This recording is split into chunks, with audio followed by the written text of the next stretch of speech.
Canal 3 Bénin, 7h, bonjour à tous et bon réveil sur Actu Matin. Merci de prendre ce rendez-vous et merci de démarrer votre journée du jeudi 23 juillet avec nous. Bonjour Wahab. Bonjour Christian, bonjour à tous. Ingrid, bonjour. Bonjour Christian et bonjour à tous. On va vous retrouver dans un instant pour le mini-journal Ingrid et la une des journaux, ce sera avec Wahab Alikpera comme tous les matins d'ailleurs sur Actu Matin. Et au sommaire ce jeudi, que va-t-il se passer au fur et à mesure que le Bénin approche de la présidentielle de 2021, les regards tournés vers le palais de la Marina. La candidature de Patrice Talon pour un second quinquennat fait débat. Va-t-il se représenter ou pas? Les avis sont partagés à la une de certaines parutions ce matin.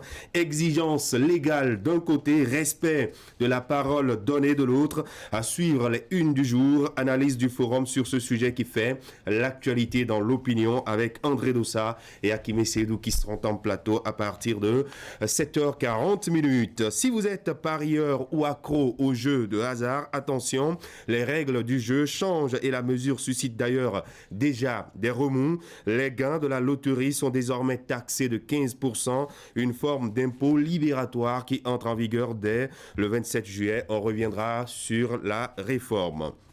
Nous irons sur nos routes avec le chroniqueur qui a remarqué qu'elles sont non éclairées ou mal éclairées. Ce fait constitue un danger pour les usagers de la route. Il rappelle les nombreux cas d'accidents. Il faut impérativement ouvrir ce chantier pour la sécurité des usagers. Vous entendrez Moïse Dossoumo. Fulbert Adimerosso dans Environnement, puisque nous sommes jeudi, se penche sur le quotidien des femmes. Il relève qu'elles sont vulnérables au changement climatique en raison de leur lien avec les ressources en eau et les activités agricoles. Nous verrons alors comment accroître leur résilience en milieu rural. Ce sera avec son invité, docteur en sciences de l'environnement, Parfait Blagogwe, directeur du Centre de recherche et d'expertise pour le développement rural. Merci de vous installer. Alerte! Vous avez 60 ans et plus ou bien vous souffrez d'une affection chronique? Ceci vous concerne.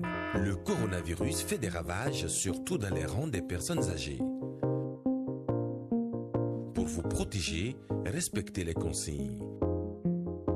Pratiquez l'auto-isolement. Ne sortez de chez vous que pour cause de nécessité absolue. Il y va de la préservation de votre vie.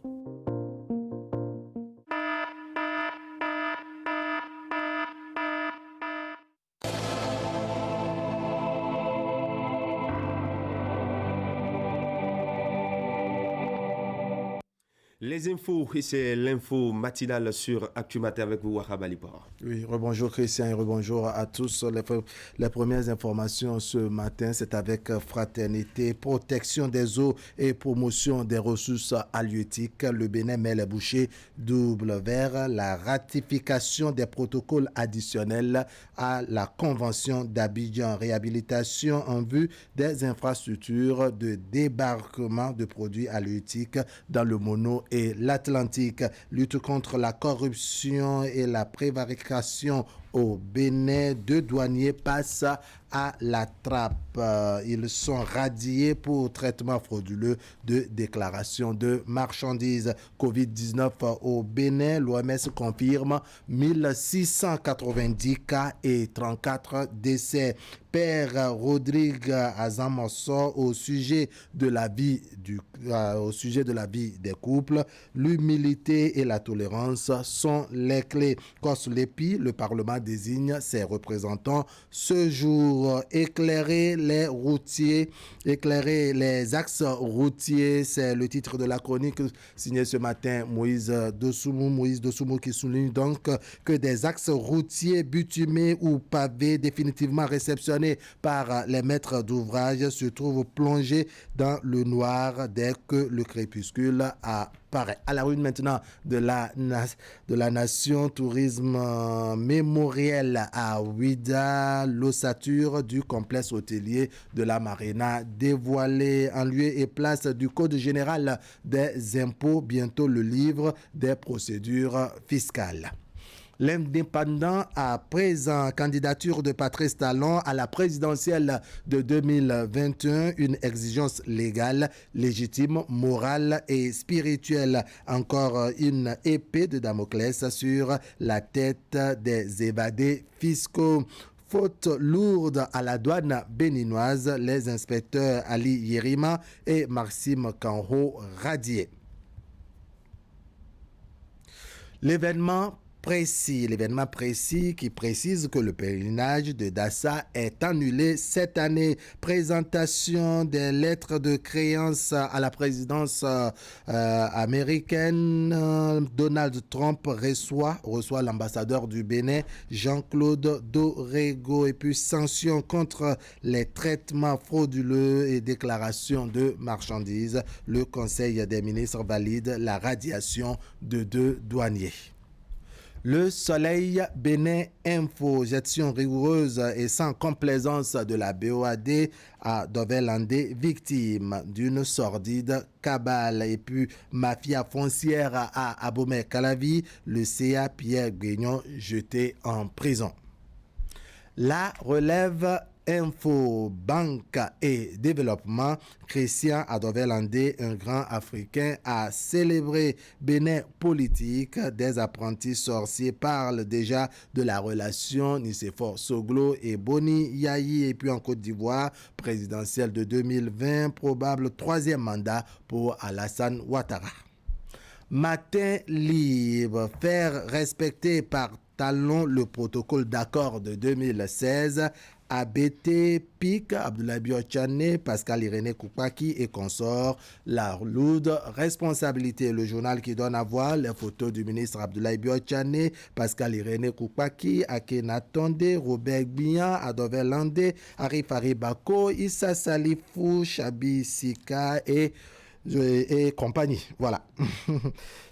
L'Autorité nationale du Bénin taxe de 15% sur les gains emportés. Gaston Zossou établit le bien fondé de la décision. Diakbata à présent. Lutte contre le coronavirus, 2 hauts gradés de la douane béninoise radiés. Lutte contre la corruption, 2 hauts gradés de la douane béninoise radiés. Pour la bonne marche de la mairie de Cotonou, le maire intérimaire Romain Arwandinou et les responsables de la mairie s'engagent. Le télégramme pour finir. Conseil des ministres du mercredi 22 juillet 2020, 2 douaniers radiés et 12 nominations prononcées. Lire l'intégralité des grandes décisions. Organisation du baccalauréat 2020, un nouveau pari gagné pour le gouvernement. Voilà, Christian, un tour rapide des parutions ce matin avec Fraternité qui revient donc sur la protection des eaux et la promotion des ressources halieutiques et nous apprend que le Bénin met les bouchées doubles. Article à lire ce matin en page 3 du quotidien Fraternité sous la plume de Arnaud Doumaou. Et à la une de Fraternité également, la lutte contre la corruption et la prévarication au Bénin. 2 douaniers passent à la trappe. Ils sont radiés pour traitement frauduleux de déclaration de marchandises, nous précise ce matin le quotidien de Mélentin. Fraternité, cette information qui est contenue dans le relevé du Conseil des ministres d'hier mercredi. L'OMS confirme 1690 cas et 34 décès liés au coronavirus. Attention, le virus continue toujours de circuler. Prenez vos dispositions, surtout en respectant les gestes barrières. Nous sommes jeudi. En fin d'édition, nous allons retrouver Narcisse Salosset dans la revue de presse. Il reviendra sur l'essentiel de l'actualité traitée par les journaux pour le compte de ce jeudi 23 juillet 2020. Mais avant, nous irons à la rédaction de Canal 3 Bénin pour vivre l'actualité en images. Ce sera le mini-journal, les titres. C'est avec vous, Ingrid Der. On vous écoute. Merci, Christian. Nous allons parler ce matin des 10 derniers jours qui précèdent la fête de la Tabaski prévue pour la fin de ce mois de Zul-Hidja. Pour mieux comprendre ce qui est recommandé en cette période, Ali Moumouni est allé rencontrer un islamologue. Les précisions dans quelques instants. Démarré le lundi 20 juillet, le baccalauréat 2020 a pris fin ce mercredi dans l'après-midi. Tout s'est bien passé. On notifie les candidats à notre équipe de reportage déployée sur le terrain. Voilà, nous avons recueilli donc les impressions de certains candidats. Ils nous diront comment ont été ces 3 jours de composition. Le mini-journal, c'est après ceci. Alerte coronavirus. Le coronavirus est une maladie respiratoire grave qui se manifeste notamment par une toux sèche, le rhume, une forte fièvre, des difficultés respiratoires. Si vous ressentez l'un quelconque de ces symptômes, que faire? Restez chez vous et appelez immédiatement le SAMU au 95 36 11 04 ou au 95 36 11 02 pour être pris en charge gratuitement. Attention, ne sortez pas. Attendez que les agents viennent à vous. N'allez pas dans une structure de santé, ni dans une pharmacie, ni chez votre médecin traitant. Vous contribuez ainsi à maîtriser la pandémie.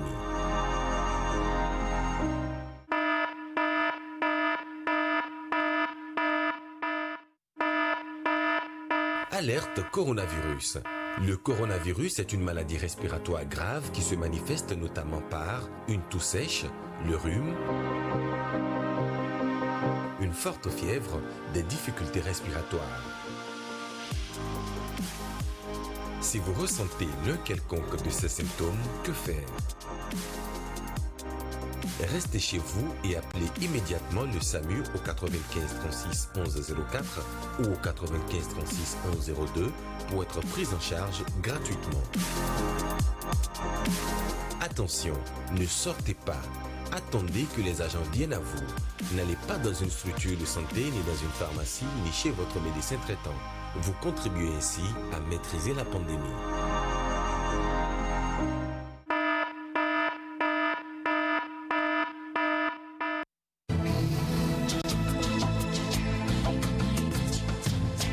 Vous aimez la qualité, vous exigez la finesse. Pour tous vos travaux en impression, flyers, affiches, dépliants, brochures, calendriers, facturiers, faire-part, carte de mariage, carte de visite et vos travaux en sérigraphie. Une seule adresse, l'imprimerie du groupe de presse Fraternité qui vous propose des prix défiant toute concurrence.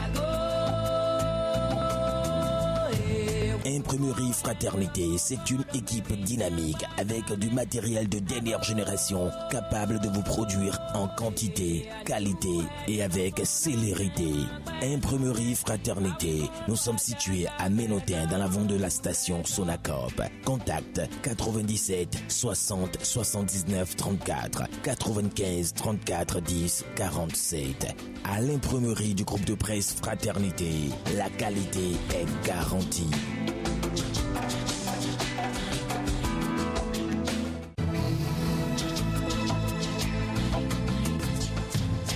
Vous aimez la qualité, vous exigez la finesse. Pour tous vos travaux en impression, flyers, affiches, dépliants, brochures, calendriers, facturiers, faire-part, carte de mariage, carte de visite et vos travaux en sérigraphie. Une seule adresse, l'imprimerie du groupe de presse Fraternité qui vous propose des prix défiant toute concurrence. Imprimerie Fraternité, c'est une équipe dynamique avec du matériel de dernière génération capable de vous produire en quantité, qualité et avec célérité.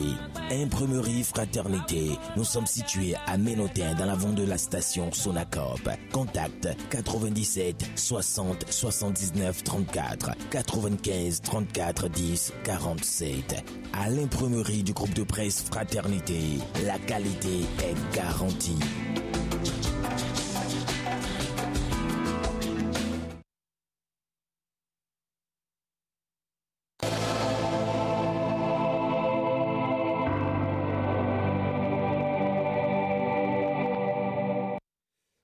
Un petit décalage dans le programme de ce matin. Vous aurez la chronique juste après le mini-journal de Ingrid. Depuis hier, alors, les musulmans ont abordé les 10 derniers jours qui précèdent la fête de la Tabaski prévue pour la fin de ce mois de Zul Hijja, le tout dernier de l'an 1441 du calendrier lunaire.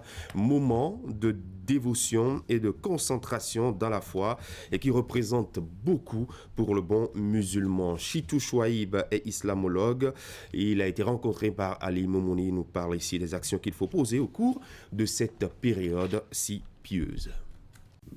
Pour les 9 ou bien les 10 premiers jours de Zul-Hijjah, nous avons l'habitude de dire que c'est une occasion gratuite, cadeau, une promotion que Allah subhanahu wa ta'ala a offerte à la communauté.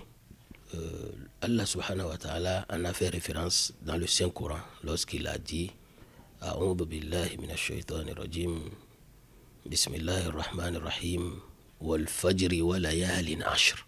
Les commentateurs du Coran disent que Wa layalin ashr, Allah est en train de jurer par les 10 jours-là. Cela, c'est pour démontrer la grandeur et l'importance de ces jours. Et le prophète Mohammed sallallahu alayhi wa sallam, dans son hadith, lui nous a dit il n'y a pas de jour dans la vie où l'œuvre est aimée et acceptée d'Allah comme ces 9 jours ou bien ces 10 jours. Après cela, il nous a dit, par rapport aux œuvres méritoires de ces 9 premiers jours de Zul-Hijjah, il faut souligner le takbir. Et ce takbir commence dès aujourd'hui même. Ensuite, il y a le jeûne.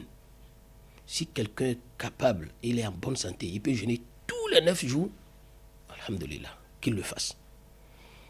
Et en particulier, celui qui n'est pas en mesure, le jour de Arafat, ce qui est le 9e jour. Ensuite, la lecture du Coran. Faire de gestes généreux aux gens. Partager la nourriture. Aider les orphelins, surtout les veuves. Et n'importe quelle œuvre exécutée par le fidèle n'a pas d'équivalent. Ça, c'est Allah qui l'a dit, le prophète l'a confirmé, sallallahu alayhi wa sallam. Et voilà, on va parler maintenant de l'examen du baccalauréat démarré lundi dernier. Eh bien, les compositions ont pris fin dans l'après-midi d'hier, mercredi, Ingrid. Oui, Christian, dans l'ensemble, tout s'est bien passé, nous ont notifié les candidats rencontrés au centre du CEG Le Nokoué. Il faut préciser que beaucoup s'attendaient à des sujets relatifs à la pandémie du coronavirus. On écoute ici, on les écoute au micro de Uriel Aounou et Henri Gansi. Durant les 3 jours, les épreuves étaient abordables. Mis à part la SVT qui était un peu compliquée. Bon, à part ça, il n'y a plus d'épreuves difficiles, il n'y a pas d'épreuves liées au Covid. On s'est essayé sur les copies et on a eu ce qu'on a eu en classe quand même. Au PCT par exemple, il y avait des choses auxquelles je ne m'attendais pas. Mais du fait que bon, j'ai eu à traiter des épreuves similaires, j'ai pu m'en sortir en tout cas. On a bien respecté les mesures barrières aussi. Bon, surtout en maths, dans la matière scientifique, moi, je me suis en sorti. Je rends grâce à Dieu. Notre souhait, c'est que les correcteurs soient un peu indulgents mais sur les copies. Ça c'est clair, j'aurai le bac avec une bonne notion bien sûr. Nous poursuivons ce bulletin d'information avec le traditionnel Conseil des ministres tenu ce mercredi 22 juillet au Palais de la Marina. Au nom des décisions, on note entre autres l'adoption du décret portant modification des statuts de la Poste du Bénin SA et celui des conditions d'autorisation des établissements financiers à caractère bancaire. On va suivre le porte-parole du gouvernement, Maître Alain Orunla. Le Conseil des ministres s'est réuni ce mercredi 22 juillet 2020 sous la présidence de M. Patrice Talon. Les décisions ci-après ont été prises. Au titre des mesures normatives, transmission à l'Assemblée nationale pour autorisation de ratification des protocoles additionnels à la Convention d'Abidjan. De façon spécifique, elle a pour objectifs principaux de renforcer les capacités nationales en vue d'évaluer les valeurs et menaces des ressources marines vivantes, de même que leurs services écosystémiques dans l'environnement, ainsi que les mécanismes de coordination régionaux pour la formulation d'un cadre régional efficace. La ratification de ces protocoles par le Bénin lui permettra, entre autres, de prévenir, réduire, voire éliminer toute pollution ou tout dommage à la zone côtière et à l'environnement marin lié aux activités pétrolières ou gazières offshore.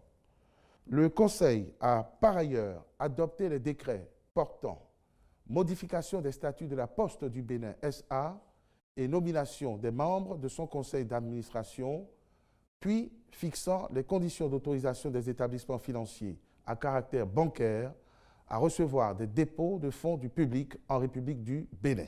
Au titre des communications, autorisation pour une mission d'assistance à maîtrise d'ouvrage en vue de la conception et du développement du complexe hôtelier de la Marina près de la porte du non-retour à Djegbadji, dans la commune de Ouida. La réalisation de cette infrastructure contribuera à développer l'offre touristique du Bénin en général et de la ville de Ouida en particulier. Le complexe comprend notamment un théâtre de verdure pour la fête des religions endogènes et diverses manifestations culturelles, un parking paysager de 350 places, des jardins du souvenir, l'esplanade touristique avec restaurants, bars et sites de divertissement, la reconstitution historique d'un bateau négrier, une zone hôtelière d'environ 130 lits, la promenade flottante sur la lagune, un jardin de recueillement. Au regard du niveau d'avancement des études du projet, le recours à l'expertise d'un bureau spécialisé dans les démarches qualité et sécurité dans le respect des normes légales, techniques et environnementales est nécessaire.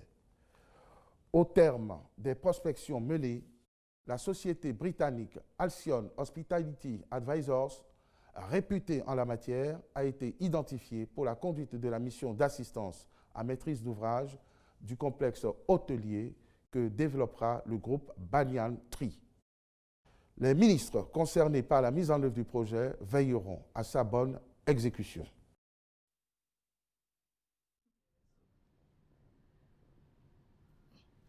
Nous allons parler à présent de la séance de sensibilisation des élus communaux de la zone frontalière avec le Burkina Faso. C'est une initiative conjointe du préfet de la Takora et la direction départementale des douanes et droits indirects de la Takora Donga. Elle vise à impliquer les autorités locales dans la lutte contre la fraude douanière. Alassane Harouna. Depuis quelques mois, il se développe différentes formes de fraude douanière à la frontière avec le Burkina Faso, faisant perdre assez de devises aux deux nations sœurs. C'est pour mettre un terme à cette situation que la Direction générale des douanes et droits indirects, à travers la Direction départementale des douanes à Takora Donga, a initié sous l'autorité du préfet de la Takora cette séance de sensibilisation à l'endroit des maires de Materi, Kobli et Tangueta, dont les communes sont frontalières au Burkina Faso. Au cours de ces assises, le patron au plan départemental de la douane a décrié les différentes formes d'infractions douanières enregistrées ces derniers temps dans la zone neutre de Kourou-Koualou et qui créent un sérieux manque à gagner au trésor public. La séance de sensibilisation a trait au trafic illicite de certains produits qui a cours actuellement dans la zone de Koualou, la zone neutre entre le Burkina et le Bénin. Ce trafic cause d'énormes préjudices à l'économie nationale. Et ce n'est pas seulement au niveau du Bénin, mais c'est au niveau du Burkina Faso. En général, c'est des marchandises qui n'ont pas payé les droits de douane. Il s'agit du riz, de l'huile et surtout des produits pétroliers. Des violences faites aux agents de douane dans l'exercice de leurs fonctions, aux sorties frauduleuses des produits agricoles, en passant par la vente illicite des produits phytosanitaires sur les marchés, aucune infraction ne sera occultée au cours de ces assises. Pourtant, le Code de douane a prévu de lourdes sanctions contre tout contrevenant à cette disposition de la loi. C'est pourquoi le colonel de douane en appelle à la collaboration des élus locaux pour sensibiliser leurs administrés afin de mettre un terme à ce phénomène. Prenant la mesure de la situation, les autorités locales s'engagent à accompagner la douane dans sa noble mission. Aujourd'hui, la situation est critique, ça dépasse même les frontières, parce que c'est un engagement qui doit être pris au niveau des deux États. Je crois que c'est déjà même ça, c'est la démarche. Et nous croyons qu'il faut accompagner le gouvernement dans cette action. Nous sommes prêts et nous sommes engagés parce qu'il va de notre intérêt aussi. Je veux bien compter sur les élus. Nul n'est au-dessus de la loi. Et si quelqu'un viole les dispositions qui réglementent son secteur d'activité, il doit pouvoir répondre. L'implication des autorités administratives dans la lutte contre la fraude douanière est ainsi actée. Un cadre de concertation a été mis sur pied pour veiller à la mise en œuvre des recommandations issues des assises de Nati Tengo. Parlons maintenant des vertus de l'eau de coco. C'est une boisson que la nature offre gracieusement aux humains. Une boisson dont le commerce commence par devenir rare. Ceci serait dû à certaines raisons que le reportage tourné sur le long du littoral longeant l'océan Atlantique du sud des villes de Cotonou et Ouida révèle. Le point avec Assongo Kany. Assongo. Le jus de coco, encore appelé l'eau de coco, est une boisson naturelle très prisée au Bénin. Ces bienfaits amènent nombre de personnes à le consommer comme ici à Togben et le long du littoral. Selon les passionnés de ce jus, ça ruisselle beaucoup de vertus. La consommation de l'eau de coco aide à combattre le paludisme et à diminuer ses effets. En la consommant, on se porte mieux. Et même quand un enfant fait de la fièvre, et qu'on y ajoute du jus de citron pour lui en donner, il va mieux. Le jus de coco est donc bienfaisant pour le corps. Sa consommation n'est pas limitée. Certains, comme Augustin Kendoho, en font leur boisson quotidienne. Il faut consommer suffisamment l'équivalent de 6 noix de coco par jour. Cela évacue tout ce qu'on traîne comme déchets dans le corps. La vente de l'eau de coco diminue de jour en jour dans certaines régions du Bénin, particulièrement le long de l'océan Atlantique comme ici à Rio, à Vlekete, Togben. Nombre de personnes attribuent cela à la construction de la route des pêches.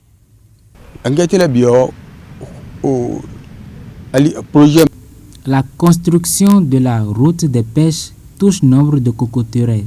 Des cocotiers ont été déracinés à cet effet et cela agit sur le commerce du produit. Ceux qui en avaient encore en récoltaient les noix tous les 3 mois. Mais aujourd'hui, tout s'est arrêté. Tout comme sa commercialisation, la noix de coco se raréfie. L'activité tend à disparaître le long du littoral, faute de nouvelles cultures de cocotiers. Les populations se contentent uniquement de leur propre consommation. Nous,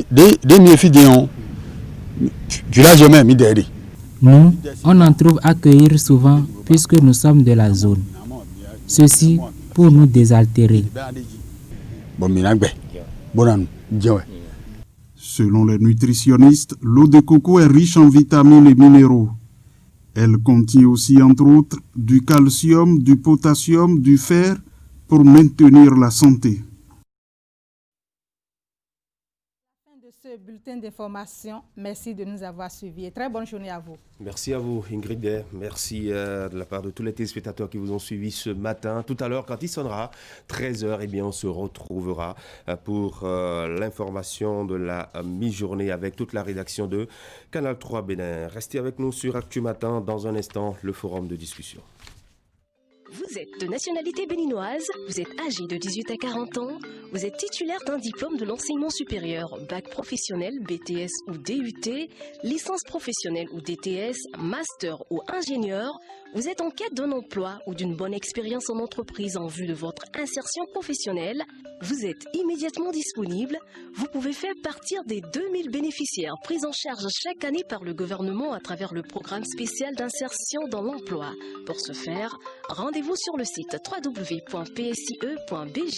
Remplissez les champs destinés aux candidats à l'emploi, inscrivez-vous et soumettez votre dossier. La suite réservée à votre dossier vous sera notifiée par SMS, par mail ou sur votre compte utilisateur PSIE que vous êtes invité à consulter fréquemment.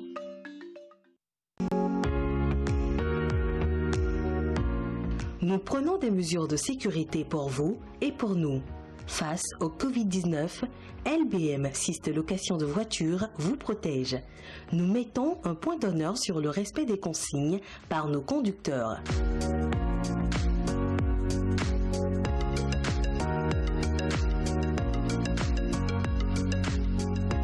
Nos véhicules sont systématiquement désinfectés avant et après chaque mission.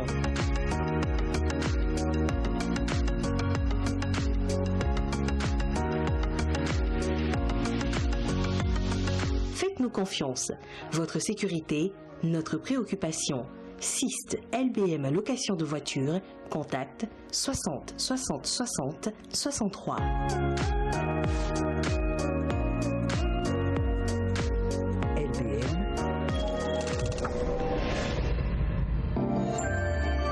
Le carrefour des grandes marques.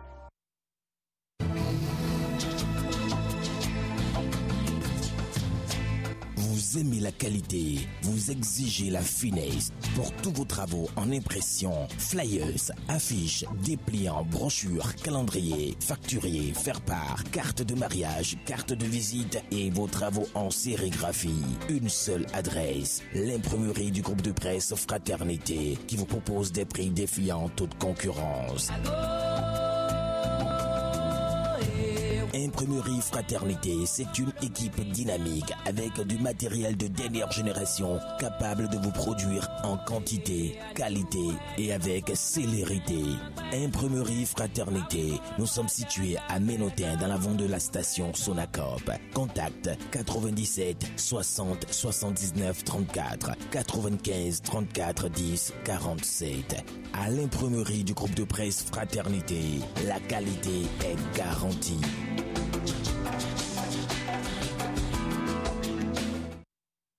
Afi est une cliente d'Orabank Bénin qui vit en France. Le compte d'épargne est désormais rémunéré à 4% l'an jusqu'à 25 millions de francs CFA. Elle a communiqué son email qui lui permet de recevoir les informations sur les produits. Kofi vit à Agla. Il ne savait pas qu'un GAB Orabank y a été installé récemment. Il a communiqué son nouveau numéro de portable. Désormais, il suit par SMS l'actualité de sa banque. Leïla est chef d'entreprise. Recevoir les relevés bancaires par courrier est contraignant. Elle a transmis à sa banque son email et celui de son comptable. Ils reçoivent tous deux les relevés électroniques de l'entreprise.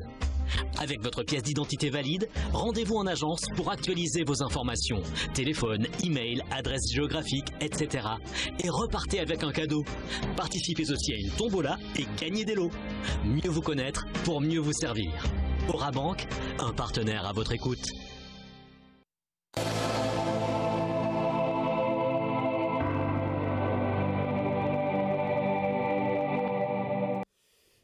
Voilà, la chronique avant le forum de discussion, il est là, Moïse Dossoumon. Avec lui, il sera question donc des multiples cas d'accidents que nous observons sur nos axes routiers. La raison principale, c'est l'éclairage qui est défaillant. On va en parler. Moïse, bonjour.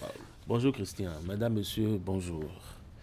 Elles sont censées disposer de l'éclairage public, mais ce n'est pas toujours le cas. Les routes bitumées ou pavées, définitivement réceptionnées par les maîtres d'ouvrage, se trouvent plongées dans le noir dès que tombe le crépuscule. Du nord au sud et de l'est à l'ouest, elles deviennent des nids d'insécurité à partir d'une certaine heure. En plein jour, on s'y aventure le cœur tranquille. Mais dès que le soleil disparaît, la réalité change. Seuls les phares des véhicules qui osent emprunter ces artères font office d'éclairage public. Ces situations, qui mettent en péril la sécurité des personnes et des biens, durent depuis des décennies. Les pouvoirs publics, maîtres d'ouvrage par excellence, ne sont pas toujours regardants sur ce fait. Seul le revêtement compte. Les commodités ne sont pas toujours essentielles. De toutes les manières, les inaugurations se font en plein jour. Pas besoin de lampadaires pour ça. Les infrastructures routières sont capitales dans un pays. Elles facilitent la mobilité, d'autant plus que les populations sont appelés à se déplacer d'un point à un autre du territoire. La préoccupation dans les pays en voie de développement, comme le Bénin, est de moderniser le réseau routier. C'est ainsi que des voies en terre battue ou usées qui rendent la circulation pénible sont revêtues en fonction des ambitions des dirigeants et des moyens disponibles. Il faut dire que de plus en plus, le nombre de pistes en terre diminue au profit de celles bitumées ou pavées. Que ce soit dans les agglomérations ou en rase campagne, chaque gouvernement fait l'effort d'impacter ses mandants à travers l'érection et ou la réfection d'infrastructures routières. À juste titre, il est souvent affirmé que la route du développement passe par le développement de la route. En effet, l'aspect d'une contrée change dès qu'elle est traversée par une rue qui donne envie de circuler. Elle devient plus attrayante et une dynamique nouvelle se crée à ses abords et dans les environs. Les commerçants en profitent pour réaliser de belles affaires en mettant bien en évidence leurs produits. La clientèle soulagée ne boude pas son plaisir en se déplaçant sur les lieux avec aisance. Mais dès que la nuit tombe, toute cette magie s'efface. Faute d'éclairage public, l'environnement devient sinistre et seuls les courageux ou encore ceux qui n'ont pas le choix osent emprunter l'exerce plongé dans l'obscurité.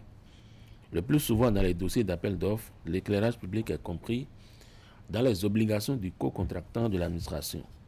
Mais à la fin des travaux, il y a des prestataires qui foulent aux pieds cette exigence sans aucune réaction de l'autorité publique.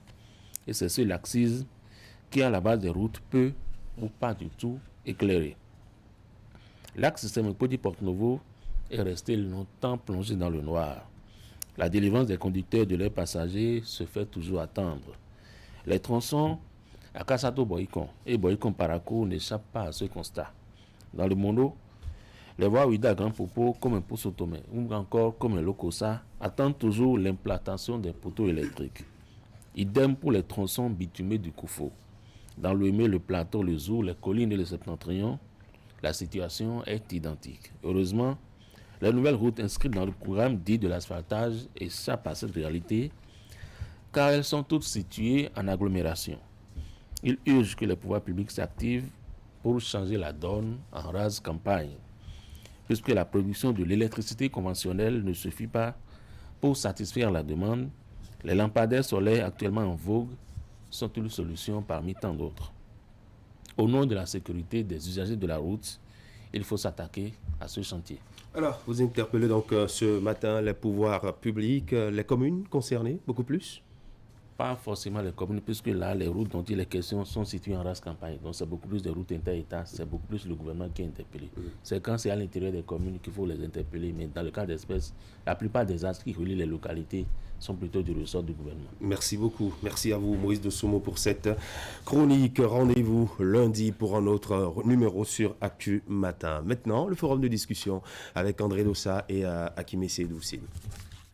Vous êtes de nationalité béninoise, vous êtes âgé de 18 à 40 ans, vous êtes titulaire d'un diplôme de l'enseignement supérieur, bac professionnel, BTS ou DUT, licence professionnelle ou DTS, master ou ingénieur, vous êtes en quête d'un emploi ou d'une bonne expérience en entreprise en vue de votre insertion professionnelle, vous êtes immédiatement disponible, vous pouvez faire partir des 2000 bénéficiaires pris en charge chaque année par le gouvernement à travers le programme spécial d'insertion dans l'emploi. Pour ce faire, rendez-vous sur le site www.psie.bj. Remplissez les champs destinés aux candidats à l'emploi, inscrivez-vous et soumettez votre dossier. La suite réservée à votre dossier vous sera notifiée par SMS, par mail ou sur votre compte utilisateur PSIE que vous êtes invité à consulter fréquemment. Parce que votre bien-être et votre satisfaction sont notre raison d'être. Parce que nous tenons à la qualité. Nous sélectionnons pour vous les meilleures semoules de blé dur, des pures souches traditionnelles de blé dur au monde. Nous mettons à votre disposition tout notre savoir-faire dans la production de nos pâtes alimentaires pour vous offrir cette texture tendre et unique, cet arôme subtil et cette saveur unique que vous aimez tant des spaghettis et macaronis Matanti. Matanti uniquement.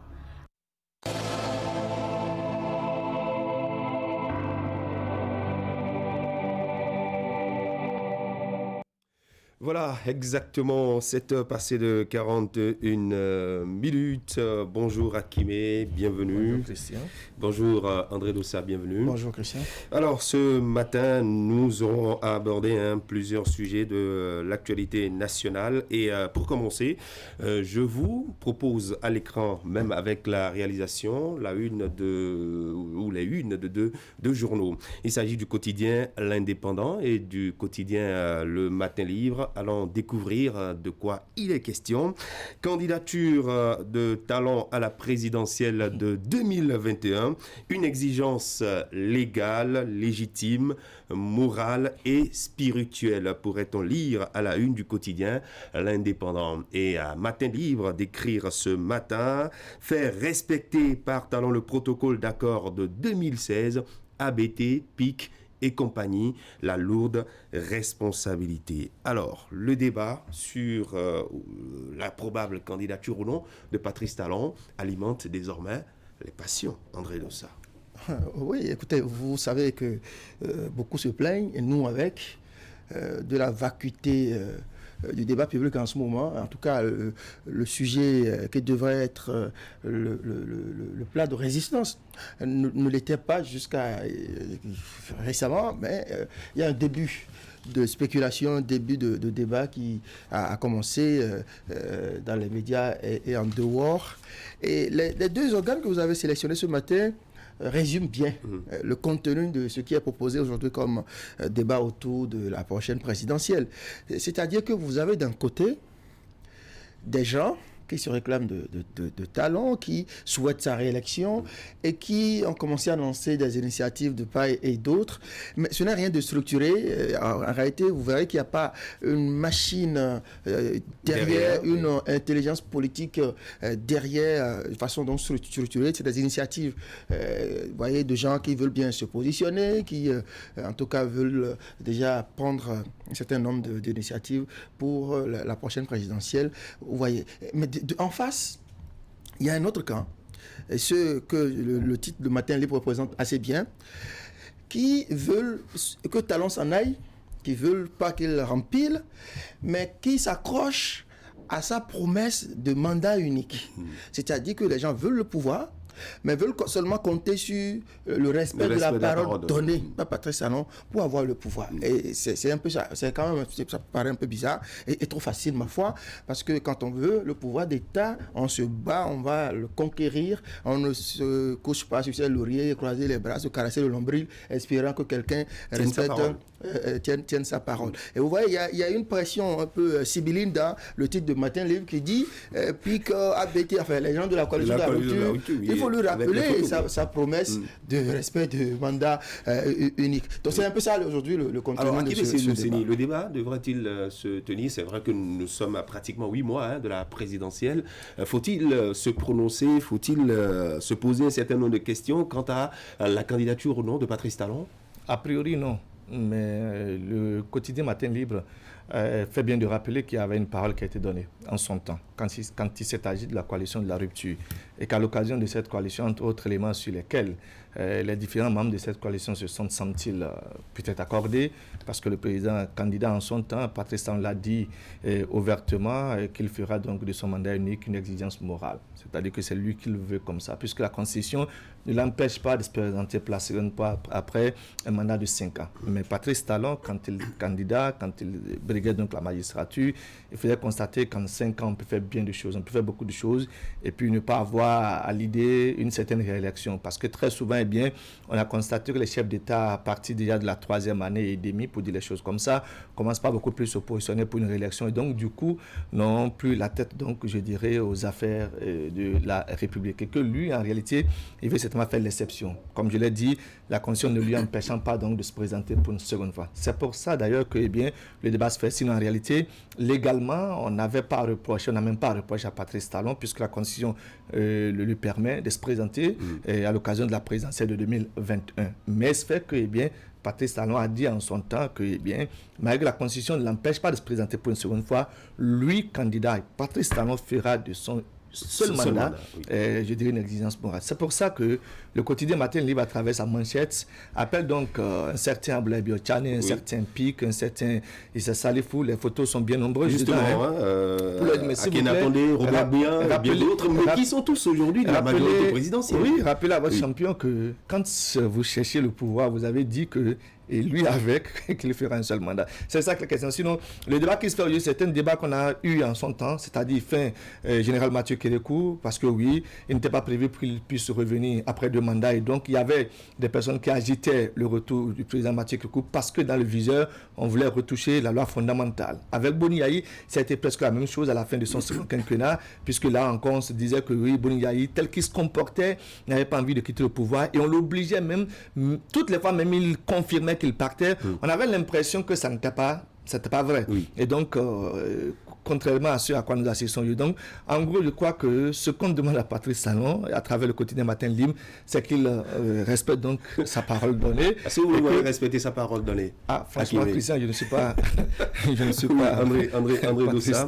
Oui, faire respecter à Talon le protocole d'accord de la coalition de 2016, lorsqu'on présente un peu le visage de ceux-là qui l'ont soutenu en 2016. Est-ce que vous les voyez aujourd'hui capables de sortir ce protocole et de dire, tenez, monsieur, vous avez signé ceci, vous devez respecter votre parole et dire non à un second mandat? Vous savez, au-delà des dithyrambes dans certains titres, notamment un indépendant qui dit que c'est une exigence légale. Je ne crois pas. Ce n'est pas une exigence légale.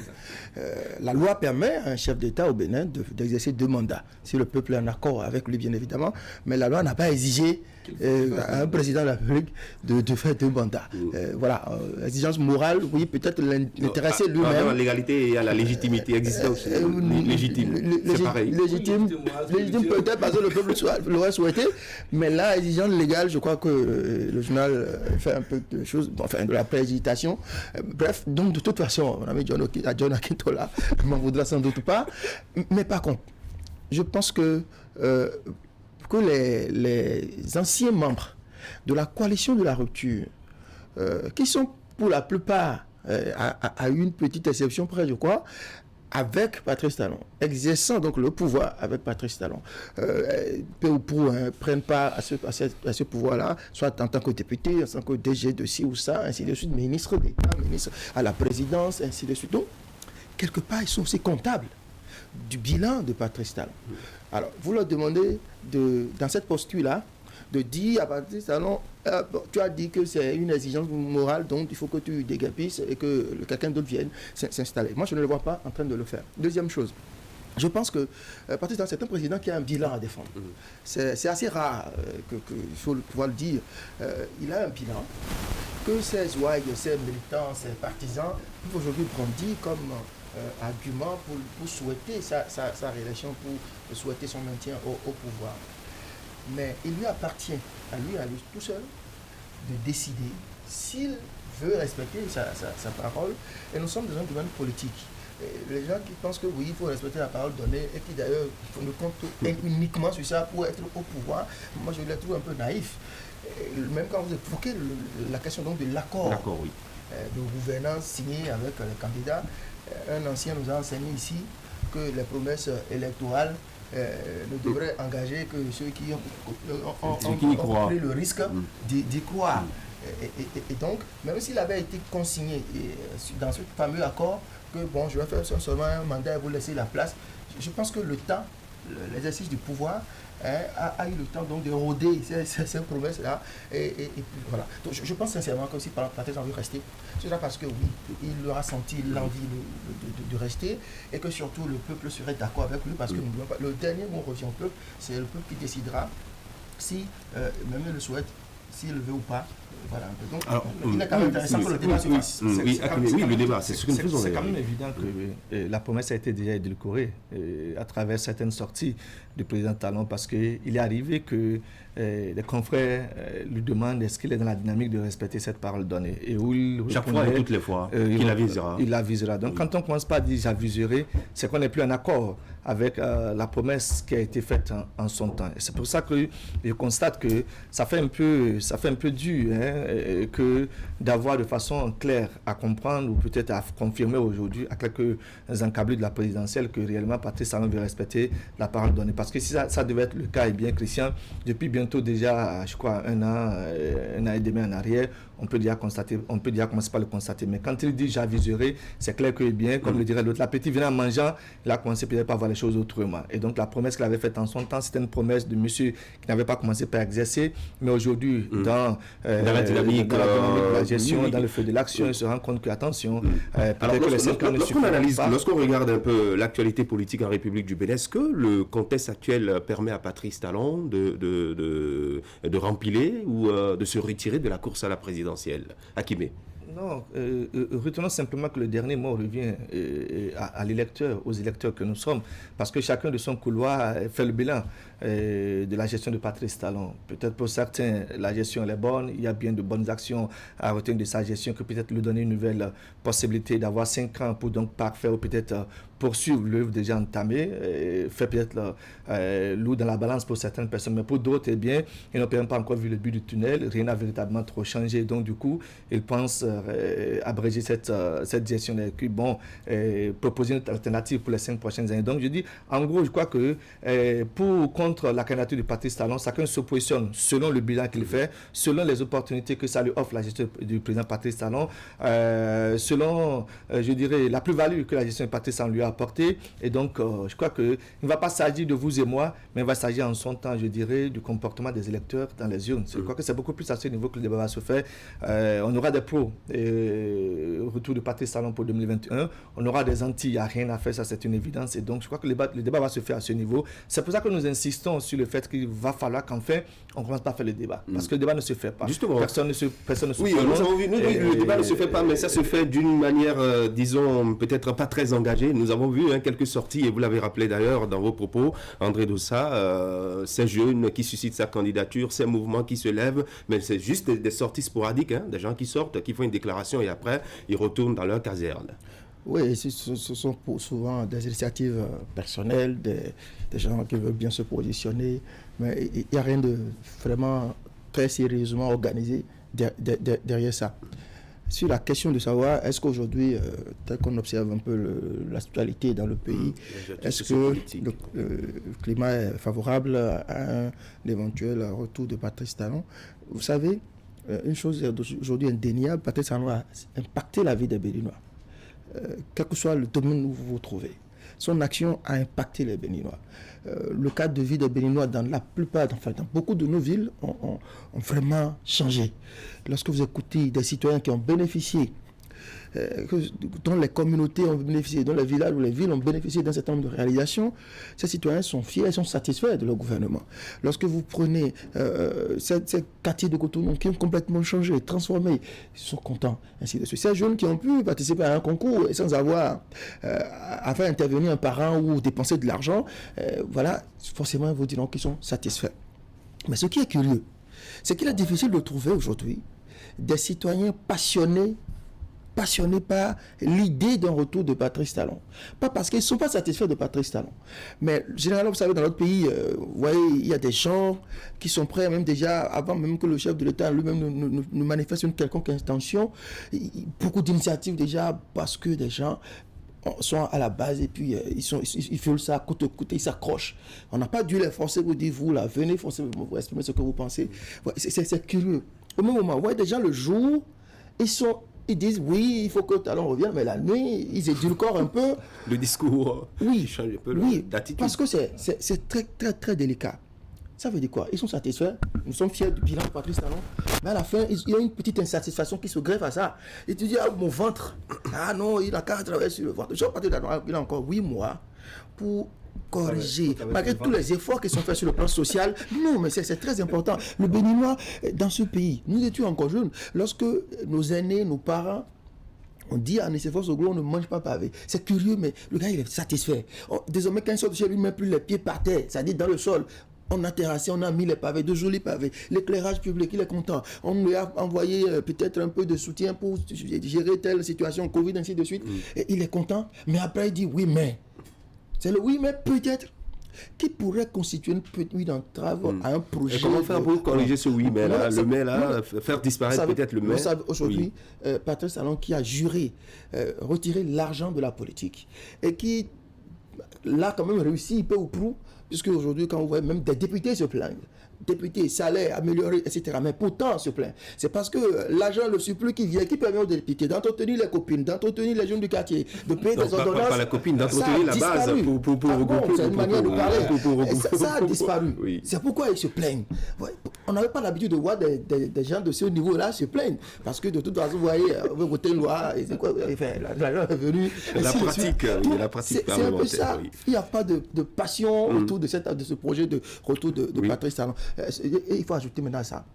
Oui, pendant que beaucoup de citoyens sont satisfaits aussi de l'action de Patrice Talon, c'est comme ça qu'il y en a aussi, même si ils peuvent ne pas être nombreux, qui ne sont pas satisfaits. On ne peut pas dire à quelqu'un dont le parent a dû faire fuir, d'applaudir ou de porter Patrice Talon en triomphe. Donc, je crois que c'est déjà bien que le débat ait commencé, on va suivre. Oui, Hakim Sedousseni, oui, je vous ai senti enthousiasmé, vous voulez prendre la parole à un moment donné où André se prononçait. Non, oui, pas enthousiasmé, il peint la réalité. C'est ça que la question. Oui, mais on en a suffisamment aujourd'hui. Vous faites le débat, vous entendez des gens vous dire, oui, attention, on est satisfait de bien de choses. C'est-à-dire que désormais, j'ai la possibilité, moi qui suis un riverain du quartier Agla, de savoir que bon, je n'ai plus de casse-tête à gérer en saison pluvieuse. Quoique, il y a encore des choses à améliorer. Il y a une blague de certains compatriotes sur les réseaux sociaux qui, eh bien, se satisfont, c'est ça, voilà, de ce qui se fait par Patrice Talon, mais qui, curieusement, disent, mais on n'a pas demandé d'éclairage public, par exemple, au quartier Djonké. Parce que nous, on a fait l'option. Oui, c'est une blague, bien entendu. J'en arrive là. Vous voyez, c'est pour dire un peu qu'il y a des choses qui sont faites, qui sont saluées par les populations, mais au même moment, ça, c'est une réalité. On ne va pas se le cacher. Il y a encore aujourd'hui au Bénin des personnes, des foyers qui, eh bien, même se taper un simple billet de 500 francs, une pierre de 500 francs, eh bien, c'est pas fameux. Justement, ce qui est reproché à cette gouvernance depuis 2016, c'est bien sûr le social tel que c'est. À partir de cet instant, on commence pas à se dire, attention, on fait une comparaison rapide. C'est-à-dire quoi?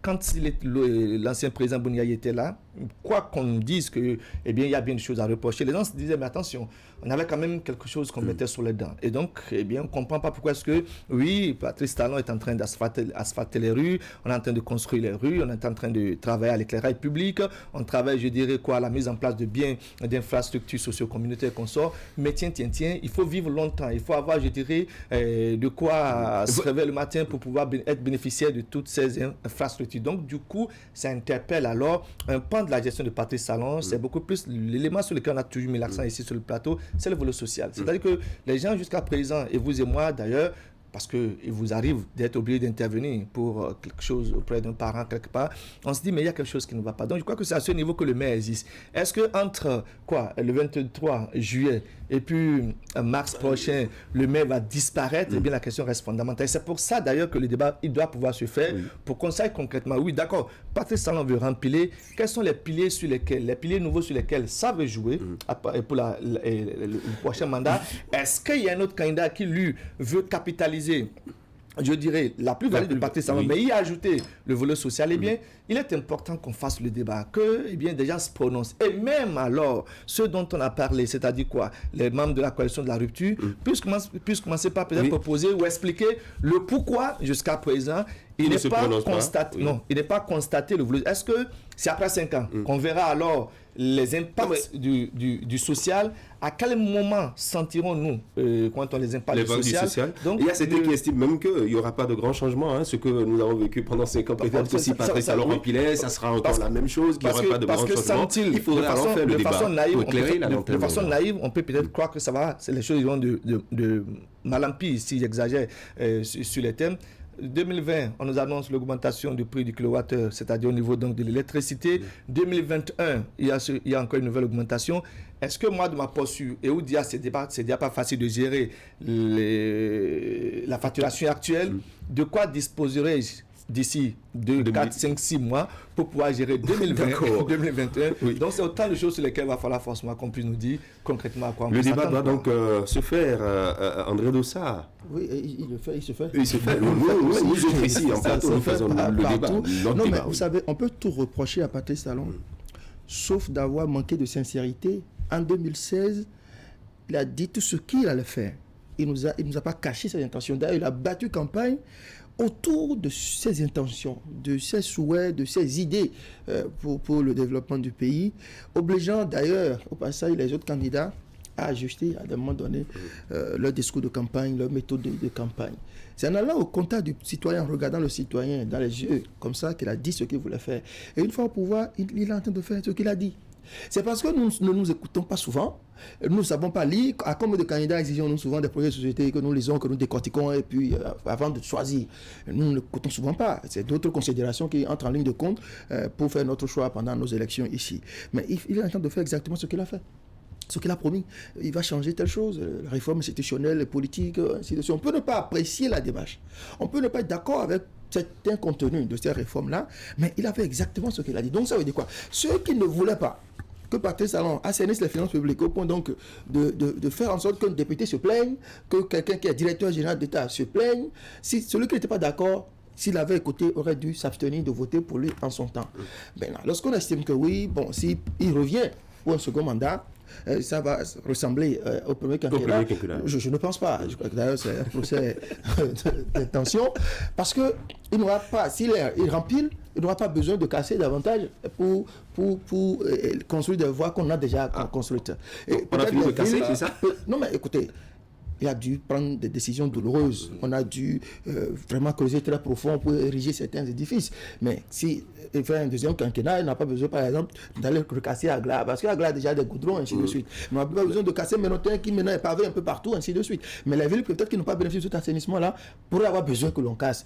Et puis, quand on parle de casse, ce n'est pas forcément parce que dans les méchants qu'on a dû le faire. Les résultats sont là aujourd'hui qui prouvent le contraire. Donc, je pense sincèrement que s'il rempile, ce sera sans doute pour corriger ce qui n'a pas été parfait pendant son premier quinquennat, notamment. Ouais, cette question que je faisais au ministre des Finances la dernière fois, lorsqu'il présentait les performances économiques de ce point de vue également extraordinaire du Bénin. C'est pas, mettons, chanter les louanges d'un chef d'État que de relever ce qui est fait. Le Bénin est passé à un classement de pays à revenu intermédiaire, ce n'est jamais arrivé. Et on peut en penser ce que l'on veut, mais c'est fait, c'est là. D'accord, on n'a pas dû faire du maquillage, du make-up pour avoir ça. Les institutions internationales ne sont pas à la solde du Bénin, ainsi de suite. Donc, je crois, et je le disais, mais comment faire en sorte que le citoyen béninois soit également un citoyen à revenu intermédiaire? Je crois qu'aussi, dans le cadre d'un projet de second mandat de Patrice Talon, c'est sur ce terrain-là qu'il faudra travailler. Faire en sorte que le niveau de développement économique auquel on a porté le Bénin, que ça puisse se ressentir dans la poche du citoyen, que ça puisse se ressentir dans la vie du citoyen, et que c'est pourquoi que c'est dans cette aune-là vraiment qu'on pourra véritablement porter Patrice Talon. Oui, Akimé. Non, ce qu'André dit, je ne mets pas ça en cause, mais juste que, vous voyez, après un an de Patrice Talon, même 2 ans, on a presque tenu le même discours parce qu'il y avait des résultats où on se disait que le reproche qui est fait, ça a été toujours le reproche sur le plan social. Vous vous souvenez, Christian, et que quand il s'est agi de la législative dernière, on disait que oui, après les législatives, on entame une année du social. Ça, vous vous souvenez également. C'est pour ça que je reste toujours là, un peu en pointillé pour dire que on a toujours dit c'est pour 1 an, c'est pour 2 ans, ainsi de suite. Et là, on est en train de faire le mandat. Le reproche, il est toujours évident. Bon, je ne sais pas. C'est pour ça que j'insiste pour dire qu'on nous explique c'est quoi les leviers nouveaux qui impacteront le volet social. Parce que oui, il n'y a pas encore une déclaration officielle de candidature. Donc, est-ce que vous pensez qu'on peut tenir ce discours en ce moment? L'exercice, par exemple, que André a souvent fait avec le ministre des Finances quand il y a eu des performances économiques et où il est revenu sur, je dirais, cette question fondamentale. Et il a dit tout à l'heure, comment est-ce qu'on fait pour que ces différents résultats dont on parle, où le Bénin a quitté donc, je dirais, un statut donné pour un pays à économie intermédiaire, tout ce qui est à revenu intermédiaire, tout ce qui est autour, comment est-ce qu'on fait pour que la bonne dame de Nati Tembou dans un quartier ou quoi, au marché Yara, la bonne dame de Tchoumi Tchoumi, la bonne dame ou le parent de Basila et environ, comment est-ce qu'on fait pour que ces derniers puissent savoir que véritablement, quand on a travaillé à atteindre donc ce niveau-là, voilà l'impact qui est ressenti. Ça ne se ressent pas. On me dira peut-être que je n'ai pas les éléments d'appréciation, mais tout y est-il que Moi, j'ai toujours été interpellé par mon parent qui me demandait entre-temps payer 2000, mais qui aujourd'hui attend simplement 500 francs CFA de mois. Et donc, du coup, ça veut dire pas mauvais money en plus. Oui, ça veut dire quelque chose qui ne va pas. Donc, du coup, c'est sur ce volet que moi, par exemple, de ma position peut-être de citoyen lambda, pas peut-être d'analyste, je veux véritablement entendre dire que oui, voilà, quand on a fait tant, quand on a fait si, voilà. C'est pour ça que j'ai pris l'exemple le plus simple il y a quelques jours déjà, et on nous annonce qu'à partir de janvier 2020, par exemple, la tarification en termes d'électricité va prendre de la hauteur. On partira à 15%, par exemple. Bon. Est-ce que moi, mon revenu, est-ce que ça a changé? Est-ce que le salaire du fonctionnaire, est-ce qu'il a connu une augmentation? Est-ce que le SMIC a connu une augmentation? Comment est-ce que je fais pour faire face donc à cette augmentation prochaine annoncée? La question reste entière. D'accord. Je ne sais pas si j'ai la réponse. Si j'ai la réponse, peut-être que ça va peut-être lorsque le débat va se mêler dans l'opinion et dans l'actualité politique du Bénin qui nous mène vers 2021, peut-être que vous aurez des réponses à ces interrogations.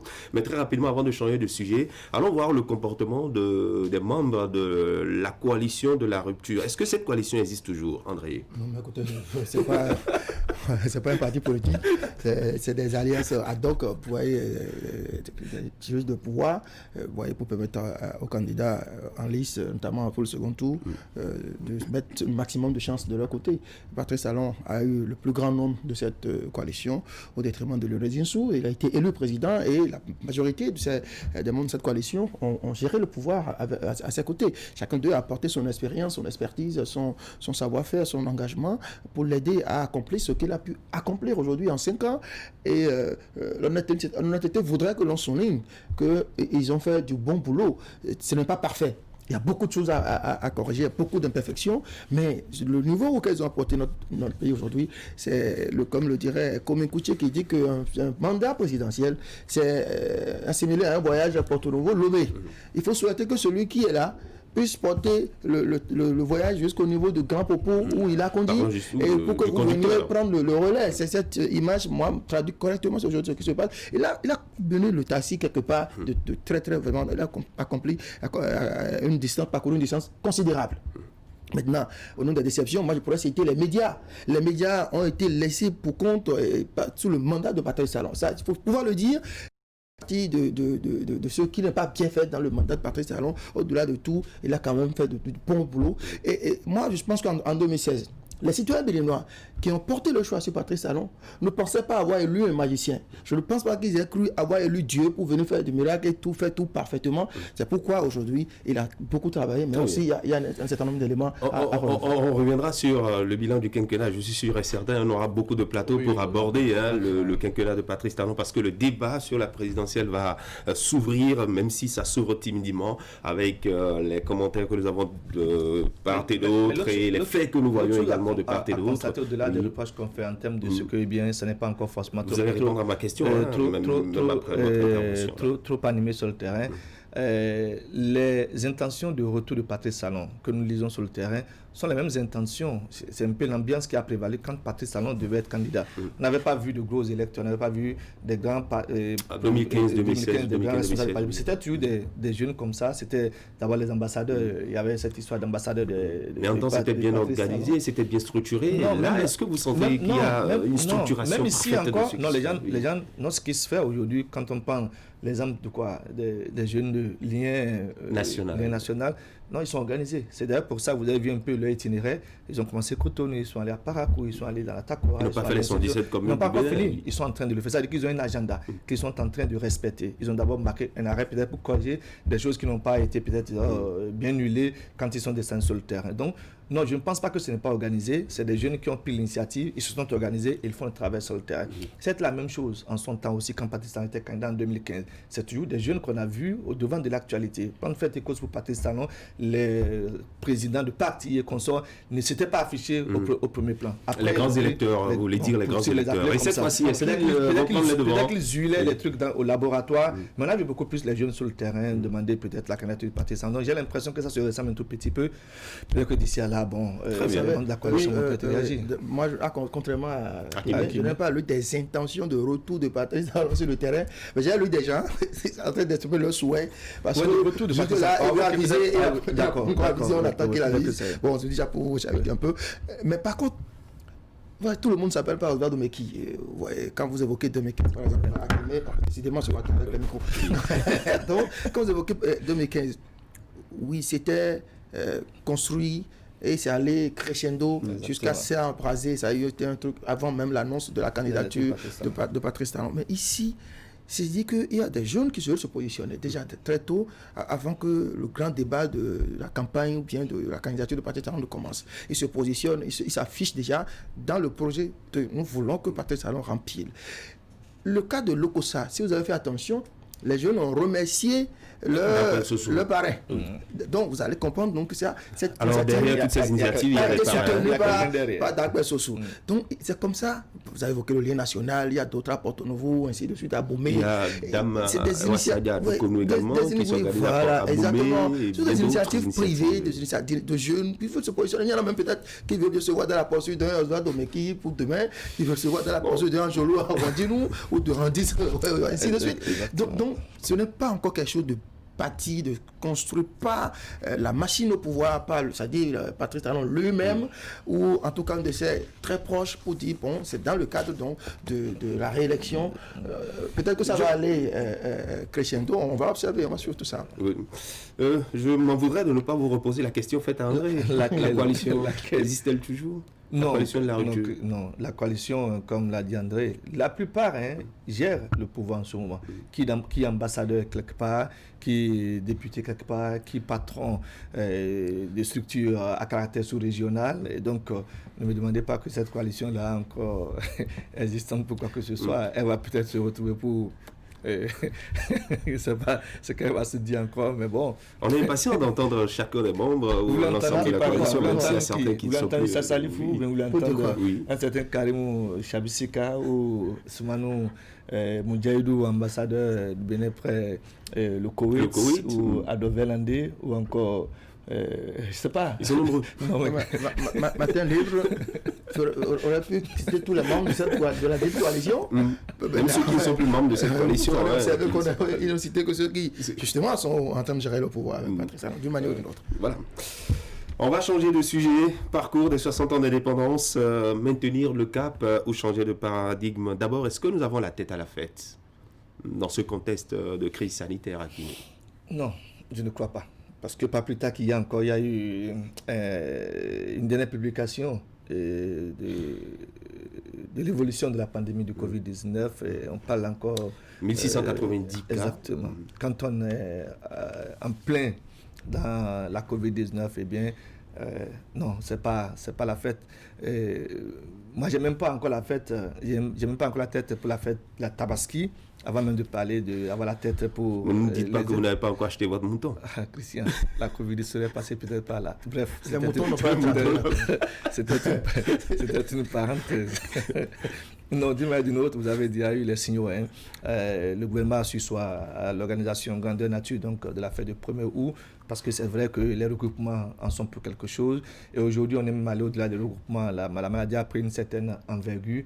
Et où d'ailleurs, je crois que la préoccupation première et fondamentale de tous les Béninois, c'est comment est-ce qu'on fait pour se protéger, pour respecter les gestes barrières, afin que bien, on puisse à un moment donné arriver à endiguer la pandémie. Parce qu'ailleurs où c'est presque, on nous a dit que c'est terminé bien, ça a repris de plus belle. Et donc, il va falloir qu'on soit très vigilant, qu'on soit en bonne santé pour fêter les fêtes. On en aura suffisamment. 60 plus 1, c'est-à-dire 61e anniversaire. Il en existera si on est en bonne santé. Donc, je crois que l'actualité va être beaucoup plus comment est-ce qu'on fait pour faire respecter les gestes barrières, comment est-ce qu'on fait pour endiguer la maladie. Le premier mot sera célébré dans la sobriété totale, comme l'a dit le chef de l'État. C'est bien pensé, c'est bien vu. Et dans le reste, on va faire le débat. Qu'est-ce qui a pu changer de 1960 à 2020?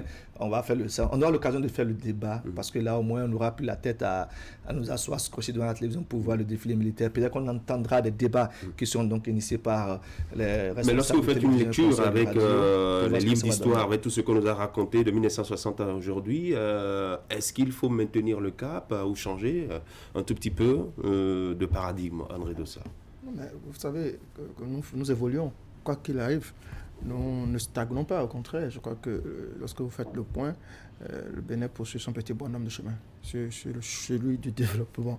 Et les 5 ans derniers ont aussi induit des changements considérables dans la façon de fonctionner de notre pays, dans nous-mêmes, notre façon de voir les choses.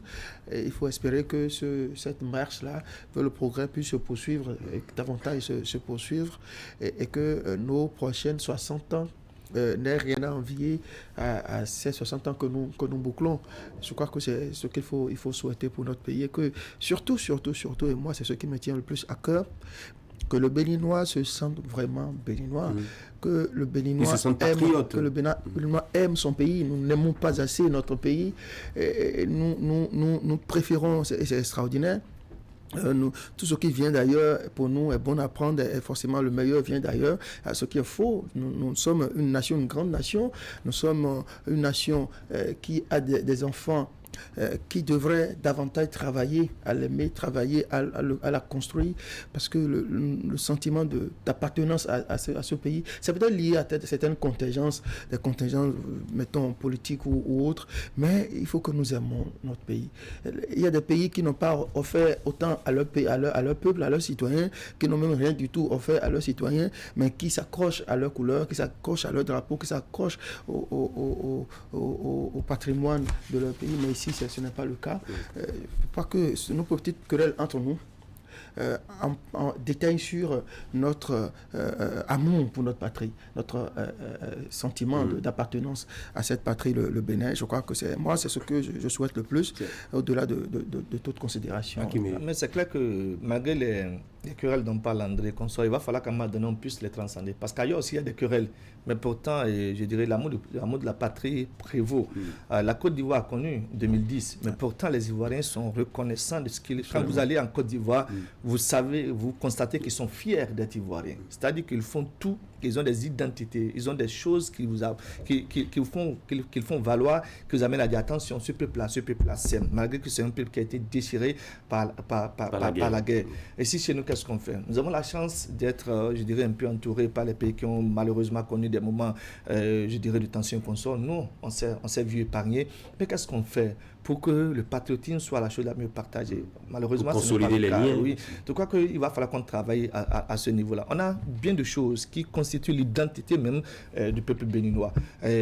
Sur la culture, il y a des choses que nous avons véritablement à vendre, sur lesquelles on peut s'accorder tout au moins pour l'exportation, pour l'identité. On a beaucoup de choses, par exemple la culinaire. Il y a des choses qui sont typiquement béninois. Comment est-ce qu'on fait pour la promotion de ces différents... Le pain tissé. Le pain tissé n'est pas que le pain tissé. Il y a le pain tissé, bien entendu. Il y a aujourd'hui le miel béninois. C'est un miel qui est demandé à l'extérieur de notre pays. Comment est-ce qu'on fait pour que cette identité-là soit donc de mise et consort? Le soja béninois, on en demande un peu partout. Le caillou béninois, l'ananas béninois, Christian. Il y a bien de choses. Donc, je crois que travail véritablement à faire prévaloir cette identité, ces éléments-là, revient à chaque Béninois, et il va falloir qu'on puisse cultiver, qu'on se reconnaisse Béninois, parce que véritablement, parfois on a honte de dire qu'on est Béninois, mais bien malheureusement, on ne change pas de patrie pour ceux qui peuvent changer. Tiens, évitez d'avoir honte de dire que vous êtes Béninois. Nous sommes Béninois, comment est-ce qu'on fait pour qu'on se sente donc Béninois, vous et moi, qu'on se voit qu'on n'est pas forcément à craindre l'un de l'autre et qu'on sort.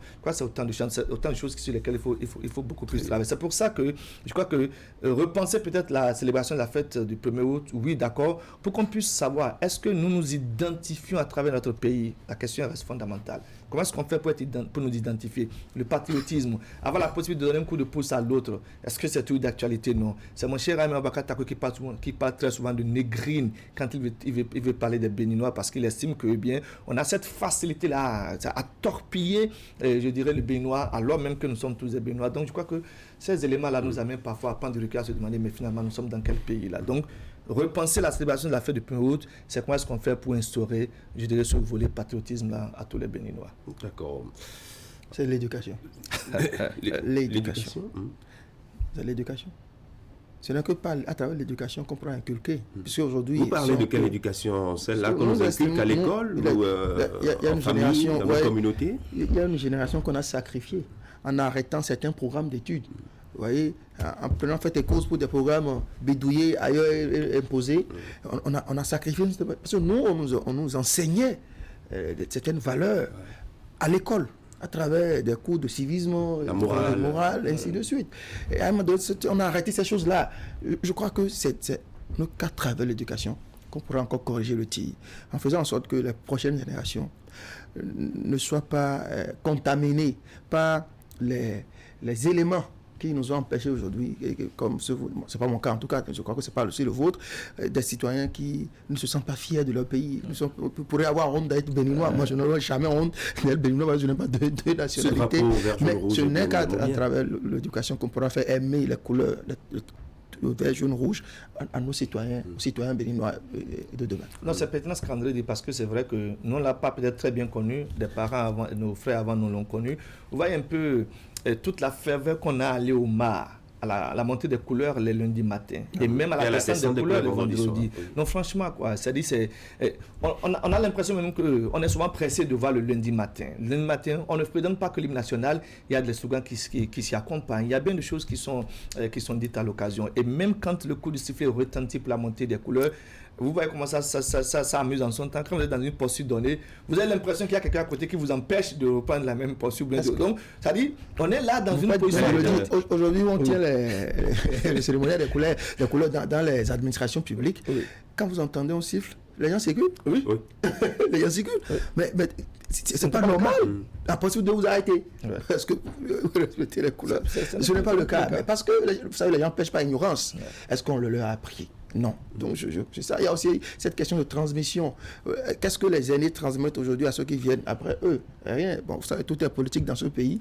Et on aime souvent tirer sur les fibres régionalistes, à réveiller les identités meurtrières juste pour atteindre des objectifs politiques et politiciens. Malheureusement, c'est le cas. Mais nous demeurons un beau pays. Un très beau pays. Et chacun de nous doit pouvoir travailler à l'améliorer, à faire en sorte qu'il grandisse davantage.